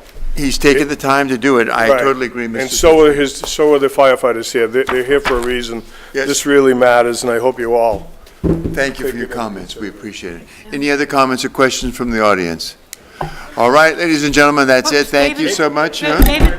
Real quick, Dr. Oh, Williams. sorry, excuse me. I'm Deputy sorry. Chief Langley. Yes, Mr. Langley. As the chief had said, this is something that the 3 generations of the Smith family and myself, we always knew we had to replace this stuff. It's fortunate that the time has come, that it's come to the point that we have to do it. But this is something that's been a work in progress for years. We've always known. We kind of picked what we needed to do and everything. So it isn't just something that he decided that we need. It isn't. That everything, we've always been very frugal with the taxpayers' money and looked at what it is and what we could do to benefit the people. So, we've done our homework. It's something that we've done for years and everything, right from the building maintenance to what we right to the apparatus. Thank you, So Mr. I Langley. appreciate your support. Thank you. We appreciate it. Thank you. Anybody else have any comments or questions? Now, we're going to ask the committee When do you wish to meet next, and whom do you wish to talk with? I think on a Thursday works for me, the way time. Thursdays work fine, a week from today, at 6 o'clock, rather than... I will be unable to attend. The second week of the month, I have 4 meetings already, so the second week of the month Is there another nearly day impossible. next week that would be better I can for most of us? I could do Tuesday or Friday. Huh? I could do Tuesday or Friday. Tuesday or Friday? bring it up. Tuesday is the Board of Selectmen, though. Yeah, And Friday, a lot of I'm not people... doing Fridays. Okay, That's marijuana committee anyway. there's a marijuana committee on Friday. Yeah, I'm sorry. Thursdays are great. Okay, well, Second week of this- the month is just, that's how This one, shakes down for me. unfortunately, you'll miss it. That's all right with you. Sorry. That's all right. Now, whom do you wish to have come to the one? I want conservation forestry. Okay, the chair of the Forestry Conservation If the Committee. forester has to come along, he's more than welcome to. Conservation Committee, okay. Plus Forester, If you'd like to. if you'd like to. Okay, anybody else? Ms. Rue for administration? Yes? If you need Whatever, to. kind of a catch-all. If you need, who do we need to talk to? Who's left, yeah. The only people who are left Do would you be, guys want me I on the think agenda somebody wanted to also? talk about recreation now that they're changing their budget. So you want rec department? The rec department, that shouldn't take very long. I think as far as the transfer station, that's a department that works better than almost any other department in this town. I don't think we need to I talk have with Mr. nothing Mann. for Mr. Mann No, I whatsoever. don't either. Does anybody else have any feelings that let him go by? Okay, who else are we talking about then? Are we actually just going with in-town stuff at this point, or are we going to go beyond, like the people that we're donating out of town? Donations are going to still be one of the things that we Is have that to gonna be on do. another? That'll probably be the third meeting, I We thought. have to go through them. I Yes. don't think that we're calling anybody back. Yeah, No. Okay. There's no need to There's call one anybody that back. that asked for like 500 and they got 300, but I think it was one of the ones, Lois, that you found where it had to be, he had to pay for all sorts of Yeah, the that's the things. Trafton That was Center. Trafton. Yes, and I think And that the was, other one is the Historical Society. We gave them 1,000 last year, and they want 2,000 this year. because they're gonna do, They're asking for 2 again this year. They're- They asked for 2 last year. Right, we Yes. gave them one we because gave of the him one, and I explanation. think what they're gonna do now is the little schoolhouse down here, Correct. what's the name of it, Washington School? Lincoln Schoolhouse? The Lincoln Oh, School? no, they've got nothing to do with Yes, they that. do. Oh, they do? Yes, they do. They Yes. they own the Lincoln School. They want to make it into a museum and let children come in and see Lincoln how Road. how the town educated people 100 years ago. Oh. It's the Lincoln School, That would right? be on my nice-to-have, but not a necessity. No, that's right. But if we feel that way, then we need to at least talk with the person who's sponsoring it. Do you guys want cemetery? I'm asking because. I personally, I would be loath to get. I'm just asking because I'm more than willing to No, I come thought you forward and covered it talk, pretty and well. I would not Saturday. be so brave as to. I'm willing to put it forward. Nobody wants to talk to I her. have no issue putting it forward. No, seriously. Like ideas or questions. Is your budget going up this year? $50. $50, I think we can afford that. And I offered to write a check out. Yeah. I have no problems with that. All Does right, anybody have have we a got it problem all with the lined up? cemetery committee? No. I'm Okay. still in donations. Wait a minute. Do we know of these agencies that want donations? The only one that I'm somewhat familiar with is Trafton Center, and my thought is, and I don't have a lot of information one way or the other, but in general, I'm not, on the surface, inclined to give donations to any entity that charges a membership fee. If But this- that's the problem last year, and we recognized Well, my other that. thing is, if you're a member of the Y, you can get into the Trafton Center for nothing. You gotta be a So- member of the Y. So just be a member of the Y, pay the one fee, and go to the Trafton Center. What's that, the And it was the first year they'd asked for $30 a money, month or too. $31 a month. Yeah, whatever for it the is. Y. Why Because pay they it? served That's a the certain senior number of rate. people. Why pay it twice? In other words, So- why become, why All pay right, it so I'm twice? just saying that, But they charge for other. Yes, they charge charge for for other almost things, everything. everything they charging at do. that place, and we Like if you agree. go and have a Yeah. meal at Trafton, whoops, you gotta pay X amount of dollars, it's not So I'm just free. saying, are there other places on here Yes. that charge membership fees? No. That you would also We- maybe consider whether or not, We vetted them very carefully, and Trafton was the one that, in fact, Lois looked into it, had a lot of fees for all sorts of things if you wanted to do things at that center, okay? And because of that, they had asked for 500. We gave them, I think, 300 or That's 350 or something like that. 300. And I talked with the Board of Selectmen, what they did is they increased it back to 500 simply because that was a figure that Trafton submitted to them that they wanted.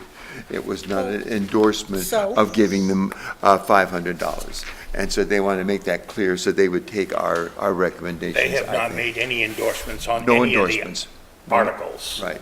And last year, they took almost all of our recommendations for the donations. But we have a good system in place for that. Yep. Okay?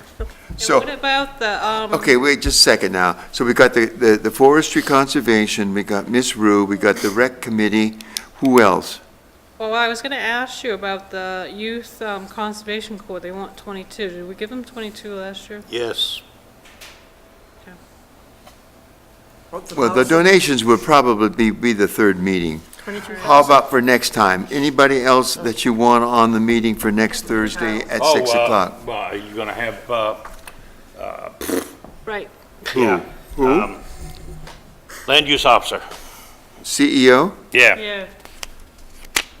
Is there anything in particular, is his budget going up? Probably, because he's got a lot of legal fees happening that we need to I don't cover. know, I mean. Okay. He's one that was supposed to be Yep. possibly here tonight, Yes, so, that's you know, fine, you're right. next week. Okay. If he Next doesn't week, have, only if he hasn't had a Have meeting. office hours on Thursday night? I honestly don't know. Sometimes he has sometimes he has meetings, so you might want to double check on him. He Yeah. might be able to come up in between or Yeah, before. give him as much Or notice. have him in with the donations on the third meeting. We could if you. If there's any questions, everybody should look at Yes. his Yes. budget or his department's budget.